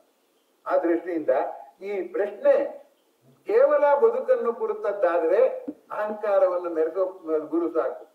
ಬದುಕಿಗೂ ನನಗೂ ಸಾವುಗೂ ನನಗೂ ಸಂಬಂಧ ಏನು, ಸಾವನ್ನ ನಾನು ಹೇಗೆ ಪರಿಭಾವಿಸ್ಬೇಕು, ಬದುಕನ್ನು ಹೇಗೆ ಪರಿಭಾವಿಸ್ಬೇಕು ಅನ್ನುವಂತ ಪ್ರಶ್ನೆ ಆದ್ರೆ ಆಗ ದಾರ್ಶನಿಕ ಗುರು ಬೇಕಾಗುತ್ತೆ ಅನ್ನುವಂಥದ್ದು ಗಮನಿಸ್ಬೇಕಾಗುತ್ತೆ. ಆತ್ಮೀಯರೇ, ಈಗ ಕೆಲವು ಅಂಶಗಳನ್ನ ನಾನು ನಿಮ್ ಮುಂದೆ ಅಧ್ಯಾಪಕರಾದ ತಮ್ಮ ಮುಂದೆ ತಮ್ಮ ಅನುಭವಕ್ಕೆ ಒಂದು ಅಭಿವೇಕ, ನಾನು ಒಬ್ಬ ಅಧ್ಯಾಪಕನಾಗಿ ಏನು ಹೇಗೆ ನಾನು ವಿದ್ಯಾರ್ಥಿಗಳಲ್ಲಿ ಪ್ರಶ್ನೆಗಳನ್ನ ಏಳಿಸಬಹುದು ಅನ್ನುವಂಥದ್ರ ಬಗ್ಗೆ ಕೆಲವೊಂದು ಸಂಗತಿಗಳನ್ನ ಹೇಳ್ತೇನೆ. ಕಲಿಯಬೇಕು ಅಂತ ಆಸೆ ಬರ್ಬೇಕಾದ್ರೆ ಮೊದಲನೇದಾಗಿ ನನ್ನ ಪ್ರಜ್ಞೆ ಸುಖ ಕಷ್ಟದ ಕಡೆಯಿಂದ ನನ್ನ ಸಾಮರ್ಥ್ಯದ ಕಡೆಗೆ ಹೋಗ್ಬೇಕು. ನನ್ನ ಸಾಮರ್ಥ್ಯದ ಕಡೆ ನನ್ನ ಫೋಕಸ್ ಹೋದ್ರೆ ಅಥವಾ ನನ್ನ ಸರ್ಚ್ ಲೈಟ್ ನನ್ನ ಸಾಮರ್ಥ್ಯದ ಕಡೆ ತಿರುಗಿಸಿದ್ರೆ ಆಗ ಗೊತ್ತಾಗುತ್ತೆ ಈ ಕಷ್ಟ ಸುಖ ಅವಾಯ್ಡ್ ಮಾಡೋಕ್ ಆಗಲ್ಲ ಅನ್ನುವಂತ ನನ್ನ ಇತಿಮಿತಿ ಇದೆ. ಕಷ್ಟ ಸುಖ ಎರಡು ಬಿಟ್ಬಿಟ್ಟು ಪ್ರಶ್ನೆಯನ್ನ ಅರ್ಥ ಮಾಡ್ಕೊಂಡು ನನಗೂ ಪ್ರಕೃತಿಗೂ ಇರೋ ಸಂಬಂಧ ಏನು ಅಂತ ಅರ್ಥ ಮಾಡ್ಕೊಳ್ಳುವಂತ ಒಂದು ಪ್ರವೃತ್ತಿ ನನ್ನ ಸಾಮರ್ಥ್ಯದಲ್ಲಿ ಇಲ್ಲ ಅನ್ನುವಂತ ಅರಿವಾಗಿದೆ. ಆದ್ರಿಂದ ಸಾಮರ್ಥ್ಯದ ಇತಿಮಿತಿಯ ಪ್ರಜ್ಞೆಯನ್ನು ಪ್ರಶ್ನೆಗಳು ಹೇಳುತ್ತೆ. ಸಾಮರ್ಥ್ಯ ನಂಗೆ ಸಾಧ್ಯವಿಲ್ಲ, ಪ್ರಶ್ನೆ ಕೇಳಿದ್ರು ನಮ್ಮ ಮೇಸ್ ಹೇಳಿದ್ರು ನಂಗೆ ಅರ್ಥ ಆಗಲ್ಲ ಅಂತ ಕೆಲವು ಹುಡುಗಿರ್ತಾರೆ. ನನ್ನ ವಿದ್ಯಾರ್ಥಿಗಳು ಅನೇಕ ಹೇಳೋರು, ಸರ್ ನಾವು ಲೋಯರ್ ಸ್ಟಡೀಸ್ ಅಲ್ಲಿ ನಾವು ಸರಿಯಾಗಿ ಕಲ್ತ್ಕೊಂಡಿಲ್ಲ ಸರ್, ನೀವ್ ಹೇಳೋದೆಲ್ಲ ಚೆನ್ನಾಗಿ ಕಾಣುತ್ತೆ ಆದ್ರೂ ನಾವು ಕಲ್ತ್ಕೊಳ್ಳೋಕ್ಕಾಗಲ್ಲ ಬಿಡಿ ಸರ್. ಅಂದ್ರೆ ಏನಾಯ್ತು, ನಾನು ಕಲಿಯಬಲ್ಲೆ ಅನ್ನೋ ಆತ್ಮವಿಶ್ವಾಸನ ಸಾಮರ್ಥ್ಯದಿಂದ ಬರೋದು. ನಾನು ಕಲಿಯಲಾರೆ ಅನ್ನುವಂತ ಕೀಳರಿಮೆಯು ಸಾಮರ್ಥ್ಯದ ಪ್ರಜ್ಞೆಯಿಂದ ಬರೋದು. ಸಾಮರ್ಥ್ಯದ ಪ್ರಜ್ಞೆಯಿಂದ ಕಲಿಯಬಲ್ಲೆ ಅನ್ನೋದು ಬಂದ್ರೆ ಗುರು ಹುಡುಕ್ತಾನೆ. ಕಲಿಯಲಾರೆ ಅಂತಂದ್ರೆ ಆವಾಗ ಗುರು ಬೇಕಾಗೇ ಇಲ್ಲ. ಅಥವಾ ನಾನ್ ಕಲಿಯಬೇಕಾಗಿಲ್ಲ ಅಂತ ಬಂದ್ಬಿಟ್ರೆ ಇದ್ದು ಬೇಕಾಗಲ್ಲ. ಅಂದ್ರೆ ಸಾಮರ್ಥ್ಯದ ಬಗ್ಗೆ ನಮ್ಮ ಕಲಿಯುವ ಸಾಮರ್ಥ್ಯದ ಬಗ್ಗೆ ನಮ್ಮ ಧೋರಣೆ ಏನು ಅನ್ನೋದು ಗುರು ಬೇಕೇ ಬೇಡವೆ ಅನ್ನುವಂಥದ್ದನ್ನ ನಿರ್ಧರಿಸುತ್ತೆ ಅನ್ನುವಂಥದ್ದು. ಎರಡನೇದು, ಸಾಮರ್ಥ್ಯ ಅನ್ನೋದು ಸುಮ್ಮನೆ ಒಂದು ಪದ ಹೇಳ್ಬಿಟ್ಟ ಹಾಗಾಯ್ತು ಅಷ್ಟೇ. ಯಾವುದನ್ನು ಕುರಿತ ಸಾಮರ್ಥ್ಯ? ಈಗ ನಾನು ಹಾಡುವುದನ್ನು ಕುರಿತ ಸಾಮರ್ಥ್ಯ ನಂಗಿಲ್ಲ, ನಂಗೆ ಹಾಡ್ಬೇಕು ಅಂತಲೇ ಅನ್ಸಿಲ್ಲ. ಅವಾಗ ನಂಗೆ ಹಾಡೋ ಗುರು ನಂಗೆ ಸಿಕ್ತಿರ್ತಾನೆ, ಏನ್ ಪ್ರಯೋಜನ? ಹಾಗಾಗಿ ಆ ಸಾಮರ್ಥ್ಯ ಪ್ರಜ್ಞೆಯ ಜೊತೆಗೆ ನಾನು ಏನನ್ನು ಕಲಿಯುತ್ತಿದ್ದೇನೆ ಅಂತ ಲಕ್ಷ್ಯದ ಪ್ರಜ್ಞೆ, ಅಟೆನ್ಷನ್ ಯಾವ ಕಡೆಗಿದೆ ಅನ್ನೋದ್ರ ಮೇಲೆ ಒಬ್ಬ ಗುರುವನ್ನ ಹುಡುಕ್ತಿವೆ ಬಿಡ್ತೀವಿ ಅನ್ನುವಂಥದ್ದು ನಿರ್ಧಾರ ಆಗುತ್ತೆ. ಮೂರನೇದು ಲಭ್ಯತೆಯ ಪ್ರಶ್ನೆ. ಡಿ.ವಿ.ಜಿ. ಹಾಗೆ ಹೇಳ್ತಾರೆ, ನಿನಗಾರು ಗುರುವವರು, ನಿನಗೆ ನೀನೇ ಗುರುವು. ಯಾಕೆಂದ್ರೆ ನೀನೆಲ್ಲೋ ಅಲ್ಲಿ ಇಲ್ಲಿ ತಿರ್ಕೊಂಡಿರೋನು ಈ ರೀತಿ ನನ್ನ ಸಾಧನೆ ಗುರಿ ಏನು ಅಂತಲೂ ಗೊತ್ತಿಲ್ಲ. ಆ ದಿಕ್ಕಲ್ಲಿ ಬೇರೆಯವರು ಯಾರು ಏನಾದ್ರು ಸಾಧನೆ ಮಾಡಿದ್ರೆ ಅವರ ಬೇರೆ ಎಲ್ಲ ದೌರ್ಬಲ್ಯಗಳನ್ನು ಸಹಿಸಿ ಆ ಗುಣ ಕಲ್ತ್ಕೋತೀನಿ ಅನ್ನುವಂತ ಛಲ ನಿಂಗೆ ಇಲ್ಲದೆ ಇರೋದ್ರಿಂದ ನಿನ್ಗೆ ಯಾರು ಗುರು ಇಲ್ಲ ಅಂತ ಹೇಳ್ತಾರೆ. ಅದರಿಂದ ಗುರುವಿನ ತನ್ನ ಸಾಮರ್ಥ್ಯದ ಪ್ರಜ್ಞೆ, ತನ್ನ ಲಕ್ಷ್ಯದ ಪ್ರಜ್ಞೆ, ತನಗೆ ಗುರುವಿನ ಲಭ್ಯತೆಯ ಪ್ರಜ್ಞೆ ತುಂಬಾ ಮುಖ್ಯ ಆಗತ್ತೆ ಅನ್ನುವಂಥದ್ದು. ಮುಂದಿಂದು ಕಲಿಯುವ ಆಸ್ಥೆ. ಕಲಿಯುವ ಆಸೆ ಇದೆ ನಮ್ಗೆ, ಯಾವ್ದೋ ಲಾಭದ ದೃಷ್ಟಿಯಿಂದ. ಕಲಿಯುವ ಆಸೆ, ನಾನು ಕಲಿತೇ ಸಂತೋಷ ಪಡ್ತೀನಿ, ಅದರಿಂದ ಏನಾದ್ರು ಕಷ್ಟ ಆಗ್ಲಿ ಏನಾದ್ರು ನಷ್ಟ ಆಗ್ಲಿ, ನಮ್ಮ ಅಪ್ಪನ ನಾನು ಚೆನ್ನಾಗಿ ನೋಡ್ಕೋತೀನಿ, ನಮ್ಮ ಅಪ್ಪ ಬೈದ್ರು ನಾನು ಬಿಡೋದಿಲ್ಲ ಅನ್ನುವಂತಹ ಪಿತೃಭಕ್ತಿಯ ನಿಷ್ಠೆ ಇರೋ ಹಾಗೆ ಆ ನಿಷ್ಠೆಯನ್ನ ಆಸ್ಥೆ ಅಂತ ಕರೀತಾರೆ. ಆಸೆ ಬೇರೆ, ಆಸ್ಥೆ ಬೇರೆ. ಆಸ್ಥೆ ಇದ್ದಾಗ ಗುರುವನ್ನ ಹುಡುಕೋ ಗುಣ ಬರುತ್ತೆ, ಆಸ್ಥೆ ಇಲ್ದಿದ್ರೆ ಗುರುವನ್ನ ಹುಡುಕೋ ಗುಣ ಬರೋದಿಲ್ಲ. ಆಮೇಲೆ ಪ್ರೋತ್ಸಾಹದ ಪ್ರಜ್ಞೆ. ನೀನ್ ಮಾಡು, ಕಲ್ತ್ಕೋ, ಈ ವಿಧಾನ ಮಾಡು ಅಂತ ಪ್ರೋತ್ಸಾಹ ಯಾರು ಕೊಡದೇ ಇದ್ರೆ, ಈಗ ಈ ಜಾಲನ್ಯಾಸ ಇದೆ, ದಿನಕ್ಕೆ ಜನ ಕಡಿಮೆ ಆಗ್ಬಿಟ್ರೆ ನಾನು ಎಂಥ ವಿಷಯದ ನಿಮ್ಗೆ ಆಲೋಚನೆಯನ್ನ ನಾನು ಕೆರಳಿಸುವಂತ ಏನೋ ಒಂದು ನನ್ನ ವಿಧಾನ ಕಂಡ್ಕೊಂಡಿದ್ದೀನಿ ಮತ್ತೆ ಹೇಳ್ತೀನಿ ಅಂದ್ರೆ ಈ ಜಾಲನ್ಯಾಸ ನಡೆಯೋದಿಲ್ಲ. ಹಾಗಾಗಿ ಪ್ರೋತ್ಸಾಹದ ಪ್ರಜ್ಞೆನೂ ಇರ್ಬೇಕಾಗುತ್ತೆ. ಅನೇಕ ಸಾರಿ ನಾವು ಯಾವುದೇ ಗುಣವನ್ನು ಕಲ್ತ್ಕೊಳ್ಳೋಕ್ಕೂ ಪ್ರೋತ್ಸಾಹ ಇಲ್ಲ ಅಂತಾದ್ರೆ ಆಗ ನಮ್ಗೆ ಗುರು ಯಾಕ್ಬೇಕು ಅಂತ ಸಹಜವಾಗಿ ಅನ್ಸುತ್ತೆ. ಭುವನ್ ಶೋಮ್ ಅಂತ ಒಂದು ಬೆಂಗಾಳಿ ಕಾದಂಬರಿ ಇದೆ. ಆ ಭುವನ್ ಶೋಮ್ ಅಲ್ಲಿ ತುಂಬಾ ಚೆನ್ನಾಗಿದೆ. ಅವನು ನನಗೊಂದು ಐಡೆಂಟಿಟಿ ಕಂಡ್ಕೋಬೇಕು ಅಂತ ಅವನ ಕೊನೆಗೆ ಮನೇಲಿ ಅಡುಗೆ ಮಾಡ್ತಾನೆ. ಮಕ್ಕಳಿಗೆಲ್ಲ ಊಟಕ್ಕೆ ಬಿಡಿಸಿದ್ರೆ ಅವ್ನ ಹೆಂಡತಿ ಆಕ್ಷೇಪಣೆ ಮಾಡಿ, ನೀವು ಅಡುಗೆ ಮಾಡಬೇಡಿ, ಅವ್ರು ಹೊಟ್ಟೆ ಎಲ್ಲ ಕೆಟ್ಟೋಗುತ್ತೆ, ಆರೋಗ್ಯ ಇಲ್ಲ, ನಿಮ್ಗೆ ಮಾಡಕ್ ಬರಲ್ಲ, ಅದನ್ನ ಹಿಂದಕ್ಕೆ ಹಾಕ್ತಾನೆ. ಹೀಗೆ ಕೊನೆಗೆ ಯಾವ್ಯಾವ್ದೋ ವಿಧಾನನ ಅವನು ಪ್ರಯತ್ನ ಪಡ್ತಾನೆ, ಯಾವುದಕ್ಕೂ ಪರಿಸರದಿಂದ ಪ್ರೋತ್ಸಾಹ ಸಿಕ್ಕೋದಿಲ್ಲ. ಕೊನೆಗೆ ನಾನು ಏನ್ ಮಾಡ್ಬೇಕು ಅನ್ನೋದೇ ಅವನಿಗೆ ಗೊತ್ತಾಗಲ್ಲ. ಕೊನೆಗೆ ಇದು ಯಾರು ಜನಗಳ ಸಹವಾಸ ಬೇಡ, ನಿಷ್ಠುರವಾಗಿ ನಾನು ಇರ್ತೀನಿ ಅಂದ್ಬಿಟ್ಟು ತುಂಬಾ ಸತ್ಯಸಂಧತೆಯಿಂದ ಒಬ್ರು ಒಂಚೂರು ತಪ್ಪು ಮಾಡಿದ್ರು ಸಹಿಸದಲ್ಲೇ ಅವ್ರಿಗೆ ಶಿಕ್ಷೆ ಕೊಡ್ತಾ ರೈಲ್ವೇದಲ್ಲಿ ತುಂಬಾ ದೊಡ್ಡ ಅಧಿಕಾರಿಯಾಗಿರ್ತಾನ ಅವನು. ಹಾಗಾಗಿ ಅವನೇನ್ ಮಾಡ್ತಾನೆ, ಎಲ್ಲಾರ್ಗು ನಿಷ್ಠುರವಾಗಿ ನಡ್ಕೋತಾನೆ, ತಾನು ಪ್ರಾಮಾಣಿಕವಾಗಿರ್ತಾನೆ. ಆದ್ರೆ ಒಂದ್ಸರಿ ಅವನಿಗೆ ಅದು ಬೋರ್ ಆಗುತ್ತೆ. ಒಂದ್ಸರಿ ಎಲ್ಲೋ ಬೇಟೆಯಾಡಕ್ ಹೋಗ್ತಾನೆ. ಬೇಟೆಯಾಡಕ್ ಹೋದಾಗ ಆ ಬೇಟೆ ಆಡುವಾಗ ಅಲ್ಲೊಬ್ಳು ಹೆಣ್ಮಗಳು ಇವನು ಸಹಾಯ ಮಾಡ್ತಾಳೆ. ಇವನ ಹತ್ರ ದುಡ್ಡು ಇಸ್ಕೊಳ್ಳೋ, ಊಟ ಹಾಕ್ತಾಳೆ, ಎಲ್ಲ ಮಾಡ್ತಾಳೆ. ಬೇಟೆ ಆಡಕ್ ಹೋದಾಗ ಹೇಳ್ತಾಳೆ, ನೋಡು ಹಿಂಗ್ ಊಟ ಹಾಕೊಂಡು ಹೋದ್ರೆ ಯಾವ ಹಕ್ಕಿನೂ ನಿಂಗೆ ಸಿಕ್ಕೋದಿಲ್ಲ. ನಿಂಗೆ ಸಿಕ್ಬೇಕಾದ್ರೆ, ಹಕ್ಕಿ ಸಿಕ್ಬೇಕಾದ್ರೆ ಏನ್ ಮಾಡ್ಬೇಕು, ನೀನು ಆ ಹಕ್ಕಿಗಳ ತರಾನೇ ಹಸಿರು ಬಣ್ಣದ ಬಟ್ಟೆಗಳು ಹಾಕೋಬೇಕು, ತಲೆಗೆ ಮೇಲೆ ಎಲೆಗಳು ಇದು ಸುರ್ಕೋಬೇಕು, ಅವಾಗ ಹಕ್ಕಿಗಳು ಬರುತ್ತೆ, ಹಾಗೆ ಹೀಗೆ ಅಂತ ಹೇಳ್ತಾಳೆ. ಆಮೇಲೆ ಏನ್ ಮಾಡ್ತಾನೆ, ಹಾಗೆಲ್ಲ ಮಾಡ್ತಾನೆ, ಎಲ್ಲ ಮಾಡ್ತಾನೆ. ಆಮೇಲೆ ಈಗ ಎಷ್ಟು ಸಂತೃಪ್ತಿಯಾಗಿದ್ದಾಳೆ ಏನು ಅಂತ ಹೇಳ್ತಾಳೆ. ಅದಕ್ಕೆ ಅವ್ನು ಹೇಳ್ತಾನೆ, ಅವಾಗ ಒಂದ್ ದಿವಸ ಏನ್ ಕೇಳ್ತಾನೆ, ನಿನ್ ಗಂಡ ಏನ್ ಮಾಡ್ತಾನೆ ಅಂತ. ನನ್ ಗಂಡ ರೈಲ್ವೇದಲ್ಲಿ ಇದ್ದಾನೆ, ಅವ್ನು ಯಾರೋ ಭುವನ್ ಶೋಮ್ ಅಂತೆ, ನಂಗೆ ಒಂದಿಷ್ಟು ದುಡ್ಡು ಕಳಿಸ್ತಿದ್ದಾನ, ಜೀವನ ಮಾಡ್ಕೋತಿದ್ದೆ. ಆ ಗಂಡನ್ನ ನೀನು ಇವನ್ ಭುವನ್ ಶೋಮ್ ಅಂತ ಹೇಳ್ಕೊಂಡ್ರಲ್ಲ, ಆ ಭುವನ್ ಶೋಮ್ ಅನ್ನೋನ್ ಕೆಡಿಸ್ಬಿಟ್ಟು ನಾನು ಒಟ್ಟಗಿಟ್ಟಿಲ್ಲೇ ಸಾಯ್ತಾ ಇದ್ದೀನಿ, ಆದ್ರೆ ಸಂತೃಪ್ತಿ ನಾನು ಕಳ್ಕೊಂಡಿಲ್ಲ ಅಂತ ಹೇಳಿ ಅವಳು ಹೇಳ್ತಾಳೆ. ಆಗ ಅವನ ಪ್ರಾಮಾಣಿಕತೆ ಬಗ್ಗೆ ಕೂಡ ಅವನಿಗೆ ಜುಗುಪ್ಸೆ ಬರುತ್ತೆ ಅಂತ ಬರುತ್ತೆ ಕಥೆ. ಚಲನಚಿತ್ರ ಕೂಡ ಆಗಿದೆ ಭುವನ್ ಶೋಮ್ ಅನ್ನುವಂಥದ್ದು. ಹೀಗೆ ಪ್ರೋತ್ಸಾಹದ ಪ್ರಜ್ಞೆ ಹಿಂದೆ ಇರೋರಿಗೆ ಗುರು ಬೇಕಾಗುತ್ತೆ. ಅಲ್ಲ, ಪ್ರೋತ್ಸಾಹ ಪ್ರಜ್ಞೆ ಇಲ್ಲ, ಅದಕ್ಕೆ ನನ್ ಗುರು ಇಲ್ಲ ಅಂತ ನನ್ ಗುರು ಬೇಕೇ ಬೇಕು ಅನ್ನೋ ಹಠ ಇದ್ದಾಗ ಏನಾಗುತ್ತೆ, ಯಾವ್ದೋ ಒಂದು ನೆವ ಸಿಕ್ಕಿದ್ರೆ ಅದನ್ನ ಬಿಡೋ ಪ್ರಯತ್ನ ಮಾಡ್ತೇನೆ. ಇನ್ನೊಂದು ಪರಿಣಾಮದ ಪ್ರಜ್ಞೆ. ನಾನು ಕಲಿತರಿಂದ ಏನೇನ್ ಪರಿಣಾಮ ನನ್ನ ಮೇಲಾಗುತ್ತೆ, ಸಮಾಜದ ಮೇಲಾಗುತ್ತೆ ಅಂತ ನನಗೆ ಸ್ಪಷ್ಟವಿಲ್ದಿದ್ರೆ ನಾನು ಕಲ್ತ್ಕೊಳಕ್ಕೆ ಹೋಗಲ್ಲ. ಕಲಿಯುವ ಆಸೆ ಇದ್ರೆ ತಾನೇ ಗುರು.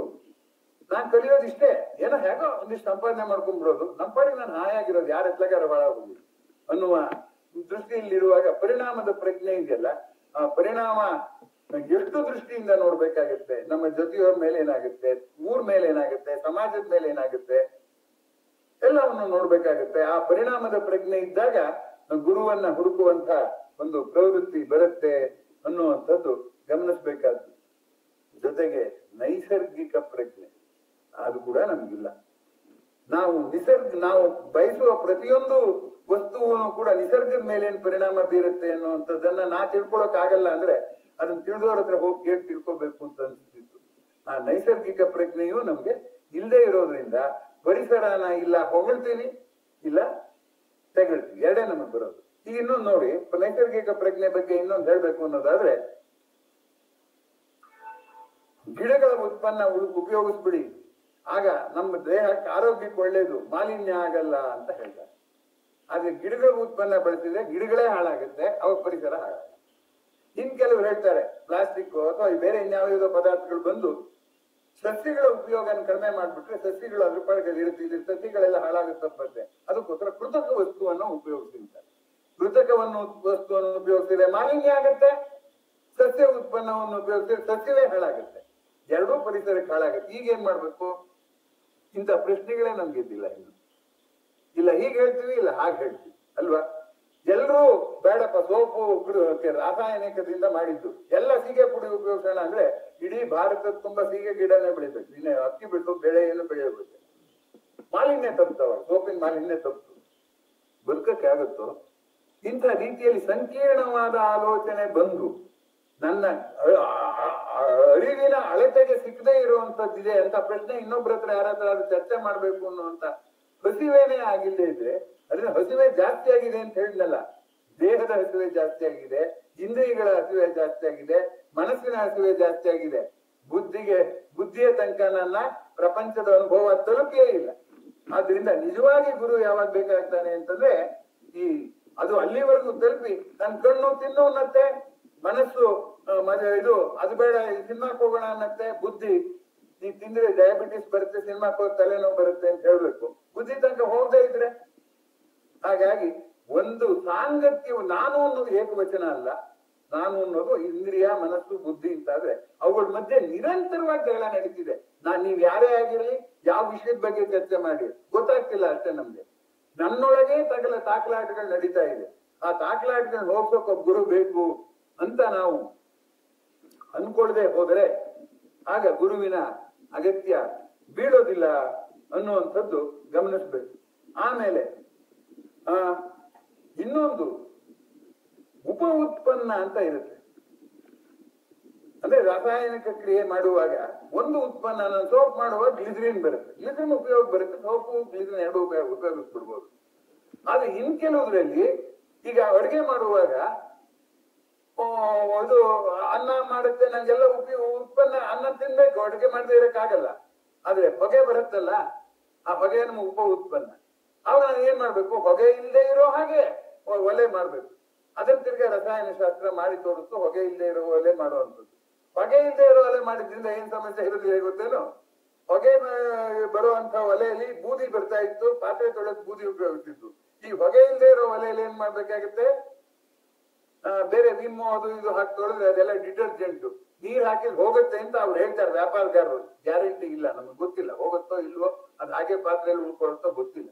ಸೊ ಹೀಗಾಗಿ ಆದ್ಮೇಲೆ ನಮ್ಮ ಒಂದು ಕೆಲಸಕ್ಕೆ ರಾಸಾಯನಿಕ ಕ್ರಿಯೆ ಹೇಗೆ ಉಪ ಉತ್ಪನ್ನ ಇದೆಯೋ ಹಾಗೆ ನಾವು ಮಾಡೋ ಪ್ರತಿಯೊಂದು ಕೆಲಸಕ್ಕೂ ಉಪ ಉತ್ಪನ್ನ ಇದೆ. You have so many by products for every action. ಆ ಬೈ ಪ್ರಾಡಕ್ಟ್ ಬಗ್ಗೆನೇ ನಾವು ತಲೆ ಕೆಡಿಸ್ಕೊಳ್ಳದೆ ಇರೋ ಬೈ ಪ್ರಾಡಕ್ಟ್ ಬಗ್ಗೆ ಏನು ಯೋಚನೆ ಮಾಡ್ತೀವಿ? We will keep it by the side of it our thinking. ನನಗೆ ಇದಾಗ್ಬೇಕು ಅದಾಗ್ಬೇಕು ಅಷ್ಟೇ, ಅದ್ರ ಪರಿಣಾಮ ಏನಾಗುತ್ತೆ ಅನ್ನೋಂಥದ್ದು ನಾವು ಆಲೋಚನೆ ಮಾಡೋದಿಲ್ಲ. ಸೊ ಈ ಉಪ ಉತ್ಪನ್ನದ ಪ್ರಜ್ಞೆ ಯಾವುದು? ರಾಸಾಯನಿಕ ಕ್ರಿಯೆ ಉಪ ಉತ್ಪನ್ನ. ನಾನು ಮಾಡೋ ಪ್ರತಿಯೊಂದು ಕ್ರಿಯೆ ಉಪ ಉತ್ಪನ್ನದ ಪ್ರಶ್ನೆ ಬಂದಾಗ ಗುರು ಅಗತ್ಯ ಅಂತ ನಾನು ಭಾವಿಸ್ಕೊಂಡಿದ್ದೀನಿ. ಇನ್ನು ನಾವು ಮಾಡುವ ವ್ಯಾವಹಾರಿಕ ಸಂಗತಿಗಳು ಕೂಡ ಮನುಷ್ಯ ಸಂಬಂಧದ ಮೇಲೆ ಪ್ರಭಾವ ಬೀರುತ್ತೆ. ಈಗ ಉದಾಹರಣೆಗೆ ಡ್ರೈವರ್ ಇಲ್ಲದೆ ಇರೋ ಕಾರ್ ಬಂದ್ರೆ ಆ ಡ್ರೈವರ್ಗೆ ಸಂಬಳ ಕೊಡೋದು ಉಳಿಯುತ್ತೆ ನಿಜ. ಆದ್ರೆ ಆ ಡ್ರೈವರೇ ಇದ್ದಿದ್ರೆ ಅವನ ಕೈ ಅವನ ಕಷ್ಟ ಸುಖಾನ ನಾನ್ ವಿಚಾರಿಸಿ, ನನ್ ಕಷ್ಟ ಸುಖಾನ ಅವನ್ ವಿಚಾರಿಸಿ ಮಾಡುವಂತ ಅವಕಾಶ ಇರ್ತಿತ್ತು. ಆದ್ರೆ ಈಗ ಏನಾಗಿದೆ, ಮನುಷ್ಯ ಯಂತ್ರದ ಜೊತೆ ಸಂಬಂಧ ಬೆಳೆಸ್ಕೊಂಡಾಗ ಒಂದು ನಾಯಿಯನ್ನ ಮುದ್ದಿಸಿ ನಾಯಿಯನ್ನ ಬಾಲಾಡಿಸೋ ಹಾಗೆ ಮಾಡಿ ಸಂತೋಷ ಪಟ್ಟ ಹಾಗೆ ಒಂದು ಸ್ಕೂಟರ್ ಜೊತೆ ಮಾಡಕ್ಕಾಗಲ್ಲ. ಆದ್ದರಿಂದ ನಿರ್ಜೀವ ವಸ್ತುಗಳ ಬಯಕೆ ಹೆಚ್ಚು ಮಾಡಿಕೊಂಡಿರೋದ್ರಿಂದ ಮನುಷ್ಯ ಜೀವಂತವಾದ ಸಂಬಂಧವನ್ನ ಯಾವುದರ ಜೊತೆಲೂ ಸ್ಥಾಪಿಸ್ಕೊಳ್ಳೋಕ್ಕಾಗುದಿಲ್ಲ.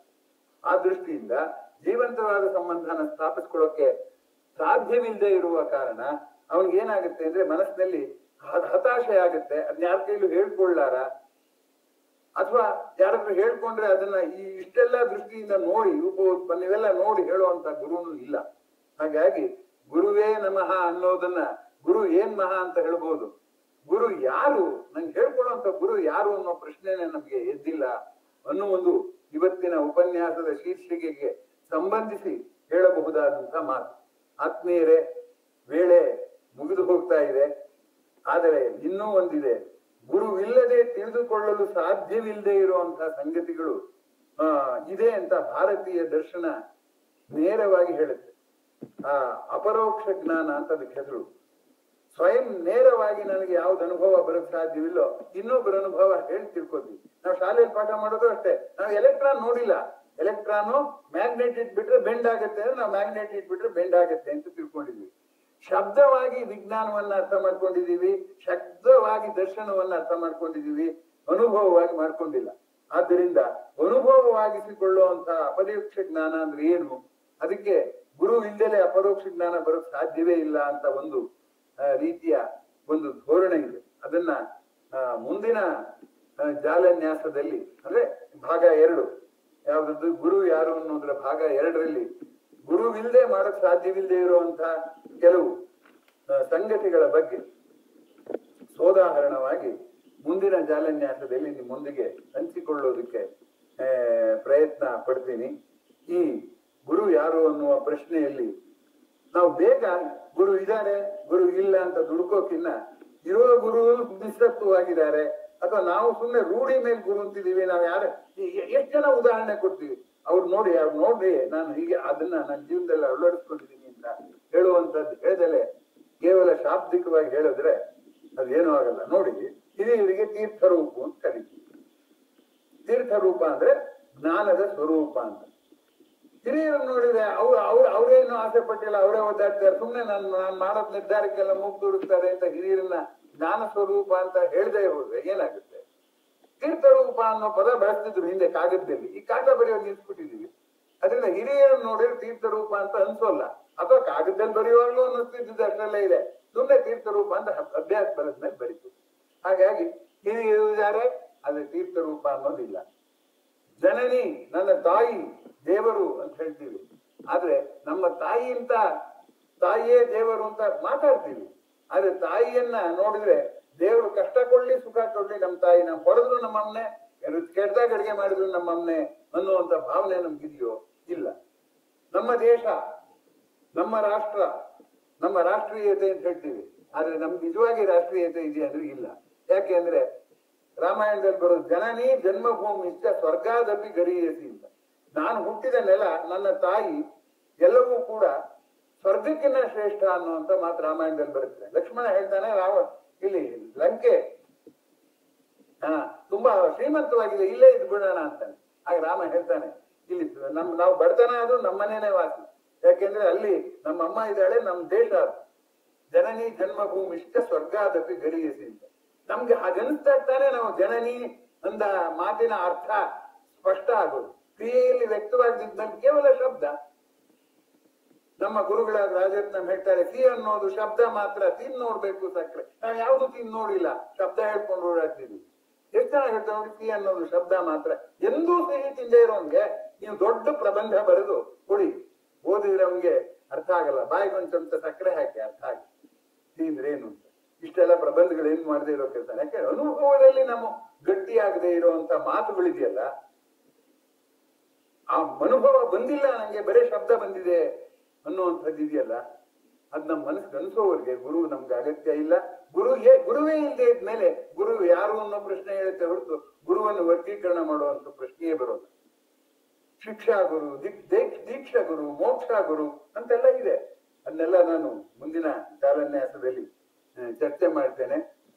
ಆ ಬಗೆಯ ಒಂದು ಗುರುವಿನ ನಾವು ನೇರವಾಗಿ ನೋಡಿಲ್ಲದೆ ಇದ್ರು ಅಂತ ಅಧ್ಯಯನಗಳನ್ನ ಇರುವಂತ ಪುಸ್ತಕನಾದ್ರೂ ನೋಡೋಕ್ ನಮ್ಗೆ ಅವಕಾಶ ಇದ್ದೇ ಇದೆ.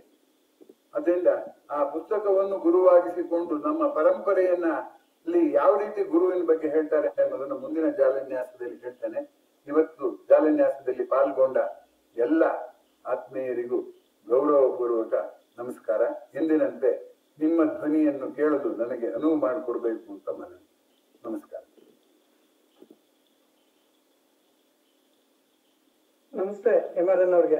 ಹೇಳಿ. ಈ ಗುರು ಅಂತ ಹೇಳಿದ್ರಲ್ಲ, ತನ್ನರಿವೇ ತನಗೆ ಗುರು ಅಂತ ಮೇಲೆ ಗುರು ಇದ್ದೇ ಇರ್ತಾನೆ ಎಲ್ಲಾಗ. ಒಂದು ನಮಗೆ ನಾವೇ ಗುರುಗಳು, ತನ್ನರಿವೇ ತನಗೆ ಗುರು ಅಂತಂದಾಗ ಗುರು ಬಿಟ್ಟು ಎಲ್ಲೂ ಆಗಲ್ಲ. ಇದುವರೆಗೂ ಇರಬೇಕು ಗುರು ಇದೆ. ಯಾಕಾಗಿಲ್ಲ? ನಮಗ್ ನಾವು ಗುರು ಅಲ್ವೋ? ಹೌದು, ನಮಗ್ ನಾವು ಗುರು ಅನ್ನೋದು ನಿಜ. ಯಾಕೆ ಅಂದ್ರೆ ಅನೇಕ ವೇಳೆ ಅನುಭವ ಆಗಿರೋದು ನಮಗೆ. ಆ ಅನುಭವವನ್ನು ನಾವು ವಿಶ್ಲೇಷಣೆ ಮಾಡಿಕೊಂಡು ಕೆಲವು ಉತ್ತರ ಸಿಕ್ಕಿದೆ. ನೋಡಿ, nothing is completely true and nothing is completely wrong. Everything is partly true and everything is partly wrong. ಅದರಿಂದ ಇದು ನಮ್ಮ ಜಾಲನ್ಯಾಸದ ಉದ್ದೇಶವೇ ಅದು. ಈಗ ನಾನು ಇಷ್ಟು ಹೇಳಿದ್ನಲ್ಲ, ಪ್ರಕೃತಿ ಗುರುವನ್ನು ಸುಳ್ಳೋ ನಿಜವೋ ಅಂದ್ರೆ ಸುಳ್ಳು ಹೌದು. ಒಬ್ಬ ಗುರುವಿನ ಮೂಲಕ ಕಲ್ತ್ಕೋಬೇಕು ಅನ್ನೋ ನಿಜವೋ ಸುಳ್ಳು, ನಿಜವೋ ಹೌದು, ಸುಳ್ಳು ಹೌದು. ಏಕಮುಖ ದೃಷ್ಟಿಯಿಂದ ನೋಡುವಂತಹ ಧೋರಣೆಯನ್ನ ಎರಡು ದೃಷ್ಟಿಯಿಂದ ನೋಡುವಂತದ್ದನ್ನ ಹೇಳುವ ಒಂದು ಪ್ರಯತ್ನ ಮಾಡಿದ್ದು. ನೀವು ಏಕಮುಖದ ಹೇಳಿಕೆ ಹೇಳಿದಿರಿ, ಅದು ಇನ್ನೂ ಸ್ವಲ್ಪ ಪರಿಷ್ಕರಣೆ ಮಾಡಿ ನೋಡಿ. ಏಕಮುಖ ಅಂತಲ್ಲ, ಅದು ಎರಡು ಮುಖನೂ. ಈಗ ನೋಟ್ ಅಂತಂದ್ರೆ ಒಂದು ಬಿಲೆ ಅಂದ್ರೆ ಒಂದು ಇದು ಇರುತ್ತೆ, ಅಂದ್ರೆ ಆ ನೋಟು ಒಂದೇನೆ. ಅದು ಒಂದು ಬೆಲೆ ಅದೇ ಇರುತ್ತದೆ. ಈಗ ₹2 ನೋಟ್ ಅಂತಂದ್ರೆ ಒಂದು ಪೇಪರ್ ಇರ್ಬೋದು, ಎರಡು ಮುಖನೂ ಇರ್ಬೋದು. ಆದ್ರೂ ಒಂದು ನೋಟ್ ಅಂತಂದ್ರೆ ನೋಟೇ. ಬೆಲೆ ಅಂತಂದ್ರೆ ಎರಡೂ ಇರ್ಬೇಕು, ಸರಿ. ಆದ್ರೆ ಅದು ಒಂದು ಒಂದೊಂದೇ ಅರ್ಥ ಬರ್ತದಲ್ವಾ? ನಾನು ಅದನ್ನ ಅಲ್ಲ ಅಂದೆ. ನಾನು ಹೇಳಿದ್ದೆ ಬೇರೆ, ನೀ ಹೇಳ್ತಾ ಇರೋದು ಬೇರೆನಪ್ಪ. ಈಗ ಇಷ್ಟು ದೃಷ್ಟಿಯಿಂದ ನೋಡ್ಬೇಕಾದಾಗ ನಿಜವಾಗಿ ನಮ್ಮನ್ನ ನಾವು ಪ್ರಶ್ನೆ ಮಾಡ್ಕೊಳ್ಳೋಣ. ನಮಗೆ ಯಾರು ಗುರು? ನಮ್ಮಿಂದ ನಾವು ಕಲ್ತ್ಕೊಂಡಿರೋದಿಷ್ಟು, ಇನ್ನೊಬ್ಬರಿಂದ ಕಲ್ತ್ಕೊಂಡಿರೋದಿಷ್ಟು. ನಮ್ಗೆ life is lost in living ಅಂತ ಟಿ.ಎಸ್. ಇಲಿಯಟ್ ಹೇಳ್ತಾನೆ. ಬದುಕುವುದರಲ್ಲೇ ಬದುಕಿನ ಪ್ರಶ್ನೆ ಕಳೆದೋಗಿದೆ ಅಂತ. ಹಾಗಾಗಿ ನಾವು ಈ ಪ್ರಶ್ನೆಗಳನ್ನ ಹಾಕೊಂಡಾಗ ನನಗೆ ಗುರು ಇದಾರಿಯೇ ಇಲ್ವೇ ಅನ್ನೋದು ಗೊತ್ತಾಗುತ್ತೆ. ಆ ಪ್ರಶ್ನೆಗಳನ್ನ ಹಾಕೊಳ್ಳೋದು ಹೇಗೆ ಅನ್ನೋದು ಇವತ್ತಿನ ಉಪನ್ಯಾಸದ ಸಾರಾಂಶ. ಅದರಿಂದ ಇನ್ನೂ ಪ್ರಶ್ನೆ ಹಾಕೊಳ್ಳೋದಕ್ಕೆ ಅವಕಾಶ ಇದೆ ಅಂತ ನಾನು ತಿಳ್ಕೊಂಡಿದ್ದೀನಿ. Okay okay, thank you. ಯಾರ್ದಾರ ಪ್ರತಿಕ್ರಿಯೆ ಇದೆ ಹೇಳಿ. ಸರ್ ನಮಸ್ಕಾರ. ಹೇಳಿ. ನಾನು ಲತಾ ಅಂತ ಬಹಳ ನೋಡುವ ಅದು ಆಸೆ ಮತ್ತು ಆಸೆ ಫರಕ ಸ್ವಲ್ಪ ಅದರ ವಿಸ್ತಾರ ಮಾಡಿ ಹೇಳ್ತೀರಾ? ಹೇಳ್ತೀನಿ. ಆಸೆ ಅನ್ನೋದು ಹೊರಗಡೆಯ ವಸ್ತುವನ್ನು ನೋಡಿ ನನ್ನ ಮನಸ್ಸಿನಲ್ಲಿ ಮೂಡುವ ಚಪಲ. ಆಸೆ ಅನ್ನೋದು ಹೊರಗಡೆ ವಸ್ತುವನ್ನು ನೋಡಿ ನನ್ನ ಮನಸ್ಸಿನಲ್ಲಿ ಮೂಡುವ ಚಪಲ ಅಲ್ಲ. ನನ್ನೊಳಗೆ ಅದನ್ನ ನಾನು ತಿಳ್ಕೊಳ್ಳೇಬೇಕು ಅನ್ನುವಂತ ಒಳಗಿನಿಂದ ಬರುವಂತ ಒಂದು ಉತ್ಸಾಹ. ಆಸೆಯಲ್ಲಿ ಒಳುಕಿರುತ್ತೆ, ಏನು ಆ ಕೆಲಸ ಆಗುತ್ತೋ ಇಲ್ವೋ ಅಂತ. ಆಸೆಯಲ್ಲಿ ಆಗದಿದ್ರೂ ಸರಿಯೇ ನಾ ಮಾಡ್ತೀನಿ ಅನ್ನುವಂತ ಶ್ರದ್ಧೆ ಇರುತ್ತೆ. ಯಾವುದು ಶ್ರದ್ಧೆಗೆ ದಾರಿ ಮಾಡಿಕೊಡುತ್ತೋ ಅದು ಆಸೆ. ಸೋಲಿಗೂ ಹೆದರದಲ್ಲೇ ನಾನು ಅದಕ್ಕೆ ಅದ್ ಮಾಡೇ ಮಾಡ್ತೀನಿ ಅನ್ನುವಂತ ಇದಿರ್ತಲ್ಲ ಆಸೆ. ಯಾವುದೋ ಒಂದು ಗುರಿ ಇಟ್ಕೊಂಡು ಸಾಧಿಸ್ತೀನಿ ಅಂತ ಮಾಡೋದು ಆಸೆ. ಓಹೋ, ಗೊತ್ತಿರ್ಲಿಲ್ಲ ಸರ್, ಧನ್ಯವಾದ. ಬಹಳ ಅಂದ್ರ ಎಕ್ದಮ್ ನನಗೆ ಇದಾತು. ಈಗ ಏನಪ್ಪ ಈ ಶಬ್ದನೇ ಕೇಳಿಲ್ಲ ನಾನು. ಹೇಳುವಾಗ ನಿಮ್ಗೆ ಗೊತ್ತಿರುತ್ತೆ ಅನ್ಕೊಂಡು ನಾನು ಹೇಳಿರೋದು ತಪ್ಪಿಲ್ಲ. ನೀವು ಗೊತ್ತಿಲ್ಲ ಅಂತ ಹೇಳ್ಕೊಂಡ್ರೆ ಏನು ನೋಡಿ ಸ್ಪಷ್ಟ ಆಯ್ತು. ಆಸೆ ಅನ್ನೋದು ಹೊರಗಿನಿಂದ ಬಂದದ್ದು, ಆಸೆ ಅನ್ನೋದು ಒಳಗಿನಿಂದ ಬಂದಿದ್ದು. ಆಸೆ ಅನ್ನೋದು ಗುರಿ ಸಾಧನೆ ಆದ್ಮೇಲೆ ನಾವು ಸುತ್ತಾನ್ ಪೋಸ್ಟ್ಪೋನ್ ಮಾಡ್ಬಿಡ್ತೀವಿ.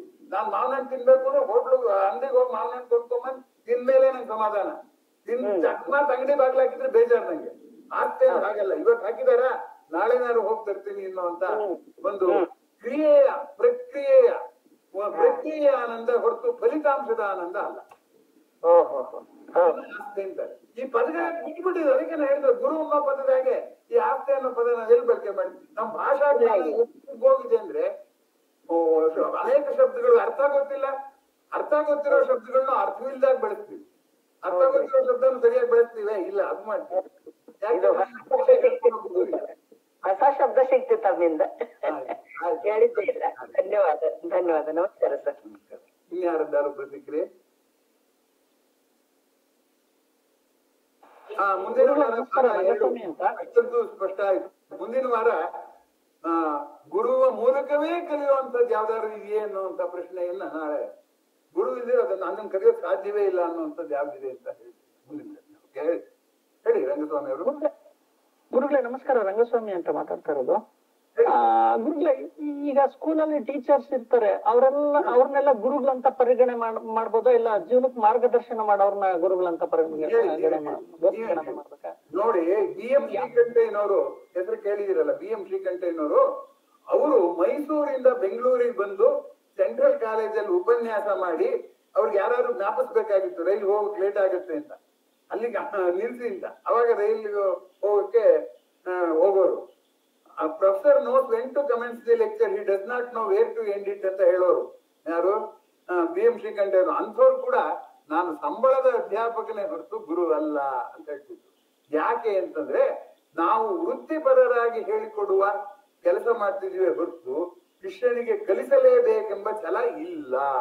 ಆದ್ದರಿಂದ ಗುರು ಅಂತ ಹೇಳಿದ್ರೆ ತಪ್ಪಿಲ್ಲ. ಗುರುವಿನ ಹಾಗೆ ಅಧ್ಯಾಪಕರು ಹೇಳ್ಕೊಂಡು, ನಾನು ಮೊದಲೇ ಹೇಳಿದ್ನಲ್ಲ, ಮುಂಚೆನೆ ಹೇಳಿದ್ನಲ್ಲ, 3 ಭಾಗ ಮಾಡಿದೆ ಅಂತ ಹೇಳಿದ್ನಲ್ಲ, ನಾನು ಅನ್ನು ಪ್ರಬಲವಾಗಿಸುವ ಗುರು ನಾವು ಅಲ್ವಾ. ನನ್ನ ಸಾಮರ್ಥ್ಯ ಹೆಚ್ಚಿಸ್ತಾ ಹೋಗುತ್ತಲ್ಲ, ನಾನು ಓದುವ ಸಾಮರ್ಥ್ಯ ಬಂತು, ಬರೆಯುವ ಸಾಮರ್ಥ್ಯ ಬಂತು, ಕೆಲಸ ಮಾಡುವ ಸಾಮರ್ಥ್ಯ ಬಂತು, ಅದರಿಂದ ಕೌಶಲವನ್ನೆಲ್ಲ ನಾನು ಕಲ್ತ್ಕೊಂಡೆ. ಅದರಿಂದ ನಾನು ಅನ್ನು ಪ್ರಬಲಗೊಳಿಸುವ ಗುರುವಿನ ಒಟ್ಟಿಗೆ ನಾವು ಅಧ್ಯಾಪಕರು ಬರ್ತಾರೆ. ನಾನುವನ್ನ ಮೀರುವಂತ ಒಂದು ಸೌಜನ್ಯ ಕಲ್ತ್ಕೋಬೇಕಾದ್ರೆ ಇನ್ ಬೇರೆ ಗುರು ಬೇಕಾಗುತ್ತೆ. ನಾವು ಕಲ್ತಿಲ್ಲ ಶಾಲೆಯಲ್ಲಿ ಅನ್ನೋದು ನಿಮ್ಗೂ ಗೊತ್ತು. ಅದೇ ನಾನು ಪ್ರಾರಂಭದಲ್ಲಿ ಹೇಳಿದ್ದೆ. ನೀವು ಅದಕ್ಕೆ ಅಡಿಗೆರೆ ಹಾಕಿದ್ರಿ, ಧನ್ಯವಾದಗಳು. ಮುಂದಿನ ಪ್ರಶ್ನೆ. ನಾನು ಸುಧಾ ಚಿಮಲ್ಗೆ, ಸೋಲಾಪುರದಿಂದ ಹೇಳ್ತೀನಿ. ನಮಸ್ಕಾರ. ನಮಸ್ಕಾರ. ಹೇಳಿ. ಗುರುಗಳಿದು ಈಗ ಹೇಳಿದ್ರೆ ಅಧ್ಯಾಪಕರಿಗೆ ಅಂದ್ರೆ ದುಡ್ಡಿಗಾಗಿ ಅಂತ ಹಿಂಗ, ನೀವು ನಿಮ್ಮಂತವ್ರ ಗುರುಗಳು ಸಿಕ್ಕರು ಸುಧಾ ನಾವು ಗುರುದಕ್ಷಿಣೆ ಅಂತ ಕೊಡುದೊಂದು ಮೊದಲಿಂದ ಪದ್ಧತಿನೇ ಅದಲ್ಲ ನಮ್ಮಲ್ಲಿ. ಅಂದ್ರೆ ಅವನು ಹೇಳಿದ್ದು ನಮಗೆ ಪಚನ ಆಗ್ತದೆ, ಅಂದ್ರೆ ತಿಳಿತದೆ. ಇದು ಇದೆ, ಗುರುದಕ್ಷಿಣೆ ಇಲ್ಲದೆ ನಾವು ಏನು ಹಂಗೆ ಕೇಳೋದೇ ಇಲ್ಲಲ್ಲ. ಅಲ್ಲಲ್ಲ, ಒಂದು ಗುರುಗಳು ಕೇಳೋಲ್ಲ ಗುರುದಕ್ಷಿಣೆನ, ನಾವೇ ಕೊಡುವಂತಹ ಪದ್ಧತಿ ಇದೆ. ಒಂದು ರಾಜರ ಮನೆಗೆ, ಮಕ್ಕಳಿರುವ ಮನೆಗೆ, ಗುರುಗಳಿರುವ ಮನೆಗೆ ಬರೀ ಕೈಲಿ ಹೋಗೋ ಹಾಗಿಲ್ಲ ಅಂತ ಒಂದು ಸಂಪ್ರದಾಯ ಇದೆ ನಮಗೆ. ಯಾಕೆ ಅಂತಂದ್ರೆ, ಗುರು ಈಗ ರಾಜನಿಗೆ ಕೊಟ್ರೆ ಅವನೇನ್ ಮಾಡ್ತಾನೆ, ಅವ್ನಿಗೆಲ್ಲ ಸೌಕರ್ಯಗಳು ಇದೆ, ಅದನ್ನ ತನ್ನ ಪ್ರಜೆಗಳಿಗೆ ಖರ್ಚು ಮಾಡ್ತಾನೆ. ಮಗುವಿಗೆ ಕೊಟ್ರೆ ಏನ್ ಮಾಡುತ್ತೆ, ಈಗ ನಮ್ಗೇನು ಕೊಡಲ್ಲ, ಅದು ನಾಳೆ ಬೆಳೆದು ಸಮಾಜಕ್ಕೆ ಒಳ್ಳೇದ್ ಮಾಡುತ್ತೆ ಅನ್ನೋ ದೃಷ್ಟಿಯಿಂದ. ಮುದುಕರ ಮನೆಗೆ ಅವ್ರ ಕೈಲಾಗಲ್ಲ, ಅವ್ರಿಗೇನೋ ಒಂದು ಸಹಾಯ ಮಾಡಿದ್ರೆ ಅವರಿಂದ ಪ್ರತಿಫಲ ನಿರೀಕ್ಷೆ ಮಾಡೋದಲ್ಲ, ಅವರ ಅನುಭವ ಅನೇಕರಿಗೆ ಹಂಚಿಕೆ ಆಗುತ್ತೆ ಅಂತ. ಆಮೇಲೆ ನನ್ನನ್ನ ಆ ರೀತಿಯಲ್ಲಿ ಗುರು ಅಂತಂದಾಗ, ನಾನು ಹೇಳ್ಕೊಟ್ಟಿರೋದ್ರಿಂದ ಗುರು ಅಂದಿದ್ರು ಕೂಡ ಈ ವಸೂಲಿ ಜಾಸ್ತಿ ಮಾಡೋಕ್ ಶುರು ಮಾಡ್ಬಿಟ್ಟಿದೀನಿ. ನಡುವೆ ನನ್ನ ತಂಗಿ ತೀರ್ಕೊಂಡ್ಮೇಲೆ, ನನ್ನ ತಂಗಿ ಇದ್ದಾಗ ಅಷ್ಟೊಂದು ಮಾಡ್ತಿರ್ಲಿಲ್ಲ. ಅನೇಕರು ನನ್ನನ್ನ ಸಾಕ್ತಾ ಇದ್ದಾರೆ, ಬೀದಿ ಮಗುವಾಗಿ ಬೆಳೀತಾ ಇದ್ದೀನಿ. ಇದು ನನ್ನ ನೀವು ನನ್ನನ್ನ ಗುರು ಅಂದಿದ್ರಿಂದ ಈ ಮಾತನ್ನ ಹೇಳ್ಬೇಕಾಗುವಂತ. ಆಮೇಲೆ ಮುದುಕರಿಗೆ, ರಾಜರಿಗೆ, ಗುರುಗಳಿಗೆ ಇರೋ ಮನೆಗೆ ಬರೀ ಕೈಗೆ ಹೋಗೋ ಹಾಗಿಲ್ಲ ಅನ್ನುವಂಥದ್ದು ಪರಂಪರೆಯಲ್ಲಿ ಬಂದಿರುವಂತ ರೂಢಿ. ಅವ್ರು ಕೇಳೋಗೋದಿಲ್ಲ, ಅವ್ರಿಗೆ ಏನಾಗುತ್ತೆ ನೋಡ್ಕೊಂಡು ಕೊಡ್ಬೇಕು ಅನ್ನುವಂಥದ್ದು. ಗುರುವಿನ ಗುಲಾಮ ಆಗುವ ತನಕ ದೊರೆಯ ದಂಡ ಮುಕ್ತಿ ಅದಂತೂ ಅದು ಯಾವ ಗುರುವಿಗೆ. ಈಗ ರಂಗಸ್ವಾಮಿ ಅವ್ರು ಕೇಳಿದ್ರಲ್ಲ, ಪಾಠ ಹೇಳೋ ಮೇಸ್ತ್ರಿಗೆ ಏನ್ ಗುಲಾಮರಾಗ್ಬೇಕಾಗಿಲ್ಲ. ಆದ್ರೆ ಜೀವನನೇ ನೋಡೋ ದೃಷ್ಟಿಕೋನನೇ ಮೂಲದಲ್ಲಿ ಬದಲಾಯಿಸ್ತಾರಲ್ಲ ಅಂತವ್ರಿಗೆ ಯಾಕೆ ಅದ್ರ ಗುಲಾಮರಾಗದಿದ್ರೆ ನನಗೆ ಗೊತ್ತಿದೆ ಬಿಡಿ ಅಂತ ಏನು ಹೇಳ್ಕೊಡೋದು ನಿಲ್ಸ್ಬಿಡ್ತಾರೆ. ಹೇಳ್ಕೊಡೋ ಒತ್ತಾಸ ಬರ್ಬೇಕಲ್ಲ. ಭಗವದ್ಗೀತೆಯಲ್ಲಿ ಕೃಷ್ಣ ಹೇಳ್ತಾನೆ, ತದ್ವಿಧಿ ಪ್ರಣಿಪಾತೇನ ಪರಿಪ್ರಶ್ನೇನ ಸೇವೆಯ ಅಂತ. ಆ ವಿಷಯಗಳನ್ನೆಲ್ಲ ಗುರುವಿನಿಂದ ತಿಳ್ಕೊಬೇಕಾದ್ರೆ ಮೊದ್ಲು ನಮಸ್ಕಾರ ಮಾಡ್ಬೇಕು. ಪ್ರಣಿಪಾತ ನಮಸ್ಕಾರ. ಪರಿಪ್ರಶ್ನೇಯ ಅಂದ್ರೆ ಎಲ್ಲ ರೀತಿಯಲ್ಲೂ ಏನೇನ್ ಪ್ರಶ್ನೆ ಸಿಗುತ್ತೋ ಎಲ್ಲ ಪ್ರಶ್ನೆ ಹಾಕಿ ಸ್ಪಷ್ಟ ಮಾಡ್ಕೋಬೇಕು. ಯಾಕಂದ್ರೆ ಈಗ ನಾನ್ ಮಾಡಿದ್ನಲ್ಲ, ಅವ್ರು ಆಸೆ ವ್ಯತ್ಯಾಸ ನಂಗೆ ಗೊತ್ತು ಅಂತಂದು ನಾ ಮಾತಾಡಿದೆ. ಅವ್ರು ಕೇಳಿದ್ರು ಪರಿಪ್ರಶ್ನೇನ ಸೇವೆಯ. ಮೂರನೇದು, ಸೇವೆ ಮಾಡಿದ್ರೆ ಗುರುವಿಗೆ ಏನೋ ಹೇಳೋ ಉತ್ಸಾಹ ಬರುತ್ತೆ. ಆ ಸೇವೆ ಮಾಡೋದ್ರಿಂದ ಕಲ್ತ್ಕೋಬೇಕು, ಆಗ ಅವರು ಉಪದೇಶ ಮಾಡ್ತಾರೆ ಅಂತ ಭಗವದ್ಗೀತೆಯ 4ನೇ ಅಧ್ಯಾಯದಲ್ಲಿ, ಶ್ಲೋಕ ಸಂಖ್ಯೆ ನೆನಪಿಲ್ಲ, ದಯವಿಟ್ಟು ಹುಡುಕಿ, ಅದ್ರಲ್ಲಿದೆ. ಆ ಅರ್ಥದಲ್ಲಿ ಗುಲಾಮನಾಗ್ಬೇಕು ಅಂತ ಹೊರತು ಇನ್ಯಾವ ಅರ್ಥದಲ್ಲಿ ಅವ್ರು ಹೇಳಿದ್ದಕ್ಕೆ ಎದುರೇ ಆಡ್ಕೊಡ್ದು, ಅವ್ರು ಏನ್ ಹೇಳಿದ್ರು ಅದೆಲ್ಲ ಮಾಡ್ಬೇಕು ಅಂತ ಈ ವ್ಯಾವಹಾರಿಕ ಗುಲಾಮಗಿರಿಯ ಜೊತೆಲಿ ಹೋಲಿಸುವಂಥದ್ದಲ್ಲ. ನನಗಿನ್ನ ಶ್ರೇಷ್ಠವಾದಕ್ಕೆ ಶರಣಾಗುವ ಗುಲಾಮಗಿರಿ ಅಂತನ್ನುವಂಥದ್ದು ಅದೊಂದೇ ಅಲ್ಲ, ಇನ್ನೂ ಬೇಕಾದಷ್ಟಿದೆ. ದೇವರ ಭಕ್ತರ ಜೊತೆಗೆ ನಾವು ಇದ್ ಮಾಡ್ಬೇಕು. ನಾರಾಯಣ ಅವರ ಪ್ರಶ್ನೆ. ಹೇಳಿ. ಸರ್ ಅನೇಕ ದಾಸ ಸಾಹಿತ್ಯದೊಳಗ ಹಾ ಭಗವಂತನನ್ನೇ ಗುರು ಅಂತ ಪರಿಗಣಿಸಿ ಸಂಬೋಧಿಸಿ ರಚನೆ ಮಾಡಿದಂಥದ ಇದೆ. ಗುರುವಿನ ಗುಲಾಮನಾಗುವ ತನಕ ದೊರೆಯದಣ್ಣ ಮುಕುತಿ ಬಹುಶಃ ಭಗವಂತನನ್ನ ಸಂಬೋಧಿಸಿ ಅಲ್ಲಿ ಗುರು ಅಂತ ಕರೆದಿರಬಹುದು. ಮುಕ್ತಿಯನ್ನ ಕೊಡವ ಇಲ್ಲ, ಅದು ಒಪ್ಕೊಂಡೆ ಭಾಗಶಃ ಸರಿ. ಆದ್ರೆ ಪ್ರಶ್ನೆ ಏನಂದ್ರೆ ಗುರುವಿಗೂ ದೈವಕ್ಕೂ ಭೇದವೇ ಇಲ್ಲ ಅಂತ. ಗುರುವು ಸರ್ವಾಂತರ್ಯಾಮಿ, ಭಗವಂತನು ಸರ್ವಾಂತರ್ಯಾಮಿ ಎನ್ನುವ ಒಂದು ಧೋರಣೆ ಇದೆ, ಅದಿದೆ. ಆಮೇಲೆ ವಿದ್ಯಾ ಗುರುಣಾಂ ಗುರು ಅಂತ ಇನ್ನೊಂದಿದೆ. ಈ ತಿಳುವಳಿಕೆ ಇದೆಯಲ್ಲ, ಗುರುವನ್ನ ದೇಹವಾಗಿ ನೋಡಿದರೆ ಅವನು ಶಾಂತ, ಆದ್ರೆ ಅನಂತವನ್ನು ನೆನಪಿಸುವಂತವನಾದರೆ ಅವನು ಅನಂತ ಪ್ರಜ್ಞೆಯನ್ನು ಮೂಡಿಸುವಂತಹ ಗುರು. ನಾಳೆ ಅದನ್ನ ನೀವು ಹೇಳಿದ ಪ್ರಶ್ನೆ ನಾನು ಮುಂದಿನ ವಾರಕ್ಕೆ ಇಟ್ಕೊಂಡಿದ್ದೀನಿ. ಯಾಕೆಂದ್ರೆ ನಾ ಹೇಳಿದ್ದಾರೆ ಗುರು ಇಲ್ಲೇ ಕಲ್ತ್ಕೊಳಕ್ಕಾಗದೆ ಇರುವಂತದ್ದು ಇದೆ. ಅದರಿಂದ ಗುರು ಕಲಿಸಿದವನು ಗುರು ನಮ್ಮ ಪಾಲಿಗೆ ದೇವರೇ. ಈಗ ವೈದ್ಯರು ಕಾಯಿಲೆ ವಾಸನೆ ಮಾಡಿದಾಗ ಅವನು ಹೇಳಿದ್ರು ನೀವೇ ನಮ್ಮ ಪಾಲಿಗೆ ದೇವರು ಅಂತಾರೆ. ಅದರಿಂದ ಗುರು ಅನ್ನೋದು ದೇವರು ಅನ್ನೋದು ಪ್ರತ್ಯೇಕ ಗೆರೆ ಎಳೆಯುವುದೇ ಪ್ರಶ್ನಾರ್ಹವಾದದ್ದು ಅನ್ನೋದು ನಾನು ಮುಂದಿನ ಉಪನ್ಯಾಸದಲ್ಲಿ ನಿಮ್ಮ ಪ್ರಶ್ನೆಗೆ ಇನ್ನಷ್ಟು ಸ್ಪಷ್ಟೀಕರಣ ಕೊಡಬಲ್ಲೆ. ಇದೇ ಅದು. ಈಗ ನಾನು ಯಾಕೆ ಹೇಳಿಲ್ಲ ಅಂದ್ರೆ ಸಮಯ ಮುಗಿದೋಯ್ತು. ಏನ್ ಮಾಡೋದು, ಜಿಪಣ ಅಂದ್ರೆ ಜಿಪಣ ಈ ಕಾಲ. ಧನ್ಯವಾದ. ಪ್ರಶ್ನೆ ಹಾಕಿದ್ರಿಂದ ನಂಗೆ ಇನ್ನೂ ಹೇಳ್ಬೇಕಾದ ಹೇಗೆ ಇನ್ನೊಂದು ಸ್ವಲ್ಪ ಸ್ಪಷ್ಟ ಆಯ್ತು. ಅಲ್ಲ, ಗುರು ಬ್ರಹ್ಮ ಗುರುರ್ ವಿಷ್ಣು ಅಂತಾರೆ, ಅಲ್ಲಂತೂ ಗುರು ಸಾಕ್ಷಾತ್ ಪರಬ್ರಹ್ಮ ಅಂತ ಅಂದ್ಬಿಡ್ತಾರೆ. ಅದನ್ನು ಹೇಳ್ತೀನಿ, ನಾಳೆ ಹೇಳ್ತೀನಿ ಬಿಡಿ. ಶ್ಲೋಕದ ಅರ್ಥ ಆಗ್ತದೆ. ನಾವು ಅನ್ಕೊಂಡಷ್ಟು ಸರಳವಾಗಿಲ್ಲ, ಅದು ತುಂಬಾ ಗಾಢವಾಗಿದೆ. ಮುಂದಿನ ಹೇಳ್ತೀನಿ. ಓಕೆ ಓಕೆ ಸರ್, ಓಕೆ, ಧನ್ಯವಾದ. ಇನ್ಯಾವುದು ಪ್ರಶ್ನೆ ಇಲ್ದಿದ್ರೆ ಮುಂದಿನ ಭಾನುವಾರ ಭಾಗ 2 ಗುರು ಯಾರು ಅನ್ನೋದ್ರ ಭಾಗ 2, ಅಥವಾ ಗುರು ಯಾರು ಅನ್ನೋದಕ್ಕಿಂತ ಗುರು ಅನಿವಾರ್ಯ ಅಂತ ಶೀರ್ಷಿಕೆ ಬದಲಾಯಿಸ್ಕೋಬಹುದು. ಗುರು ನಿಜವಾಗಿ ಅನಿವಾರ್ಯವೇ ಅನ್ನುವಂಥದ್ದನ್ನ ನಾವು ಮುಂದಿನ ಇದರಲ್ಲಿ ಚರ್ಚೆ ಮಾಡೋಣ. ನಮಸ್ಕಾರ ಗುರುಗಳೇ, ಧನ್ಯವಾದಗಳು. ನನ್ನನ್ನು ಗುರುವಿಂದ ತುಂಬಾ ಸಂಕೋಚ ಆಗುತ್ತೆ ನನ್ಗೆ. ಆದ್ರೆ ಏನಾದ್ರೂ ಕಲಿಸಿದವರು ಗುರುನೇ ಅಲ್ಲ. ಅಲ್ಲ ಅಲ್ಲ, ಅದ್ ಸರಿ. ಕಲಿಸಿದಾತಂ ವರ್ಣ ಮಾತ್ರಂ ಗುರು ಅಂತ ಒಂದು ಮಾತಿದೆ. ಆ ಮಾತು ಇದೆ. ಗುರು ಅಂದ್ರೆ ಎಲ್ಲ ಪರಿಪೂರ್ಣನಾದ ಗುರು ಅಂತ ಏನ್ ಅರ್ಥ ಅಲ್ಲ, ಹಾಗೆ ಅನ್ಕೋಬೇಕಾಗಿಲ್ಲ. ಅದಕ್ಕೆ ನಾನು ಏನು ಮಾತಾಡಲ್ಲ. ಆದ್ರೆ ಕೆಲವು ಸರಿ ನನಗೆ ಒಂಥರ ಸಂಕೋಚ ಅನ್ಸುತ್ತೆ. ಹೇಳಪ್ಪ ಗಣೇಶ್, ಮುಗಿಸೋಣ. ಪ್ರಶ್ನೆ ಇದೆಯಾ? ಹಾ ಸರ್, ಈ ಚರ್ಚೆ ತುಂಬಾ ಸ್ವಾರಸ್ಯವಾಗಿ ಮೂಡಿ ಬರ್ತಾ ಇದೆ. ಚರ್ಚೆಯಲ್ಲಿ ಪಾಲ್ಗೊಂಡಂತ ಎಲ್ಲರೂ ಕೂಡ ಧನ್ಯವಾದಗಳು. ಜೊತೆಗೆ ಇನ್ನಷ್ಟು ಪ್ರಶ್ನೆಗಳಿದ್ರೆ ಕೂಡ ನಮ್ಮ ವಾಟ್ಸಪ್ ತಂಡದಲ್ಲಿ ಕೂಡ ಹಾಕಿ ಚರ್ಚೆಯಲ್ಲಿ ಭಾಗವಹಿಸಿ ಅಂತ ನಾವು ಕೇಳ್ಕೊಳ್ತಾ ಇದ್ದೇನೆ. ಹಾಗೆ ಬಹಳಷ್ಟು ಜನ ಇವತ್ತು ಬಂದಂತವ್ರು ಆಸಕ್ತಿ ಈ ಒಂದು ತಂಡದಲ್ಲಿ ಇದ್ದರೆ ಅವರನ್ನ ಈ ತಂಡಕ್ಕೆ ಕೂಡ ಸೇರ್ಕೋಬಹುದು. ತಾವು ನಿರಂತರವಾದಂತಹ ಈ ಉಪನ್ಯಾಸ ಮಾಲಿಕೆಯಲ್ಲಿ ತಾವು ಭಾಗವಹಿಸಬಹುದು ಅಂತ ಹೇಳ್ತಾ ಇದ್ದೇನೆ. ನಾರಾಯಣ್ ಬಾಬಾ ನಗರ್ ಅವರು ತಮ್ಮ ಒಂದು ಸರ್ಕಲ್ಗೆ ಅವರಿಗೆ ಆಸಕ್ತಿ ಇದ್ದರೆ ಅವರಿಗೆ ಈ ಲಿಂಕ್ ಅನ್ನು ಕೂಡ ಕಳಿಸಿ ಅಂತ ನಾನು ಹೇಳ್ತಾ ಇದ್ದೇನೆ. ಬಂದಂತ ಎಲ್ಲರೂ ಕೂಡ ಧನ್ಯವಾದಗಳು. ಸರ್ ಕೂಡ ಧನ್ಯವಾದಗಳನ್ನು ಹೇಳ್ತಾ ಮತ್ತೆ ಮುಂದಿನ ವಾರ ಇದರ ಮುಂದಿನ ಭಾಗವನ್ನ ಎಲ್ಲರೂ ಕೂಡ ಅದರಲ್ಲಿ ಪಾಲ್ಗೊಳ್ಳೋಣ ಅಂತ ಹೇಳ್ತಾ ಇವತ್ತಿನ ಕಾರ್ಯಕ್ರಮ ಮುಗಿಸ್ತಾ ಇದ್ದೇವೆ. ನಮಸ್ಕಾರ.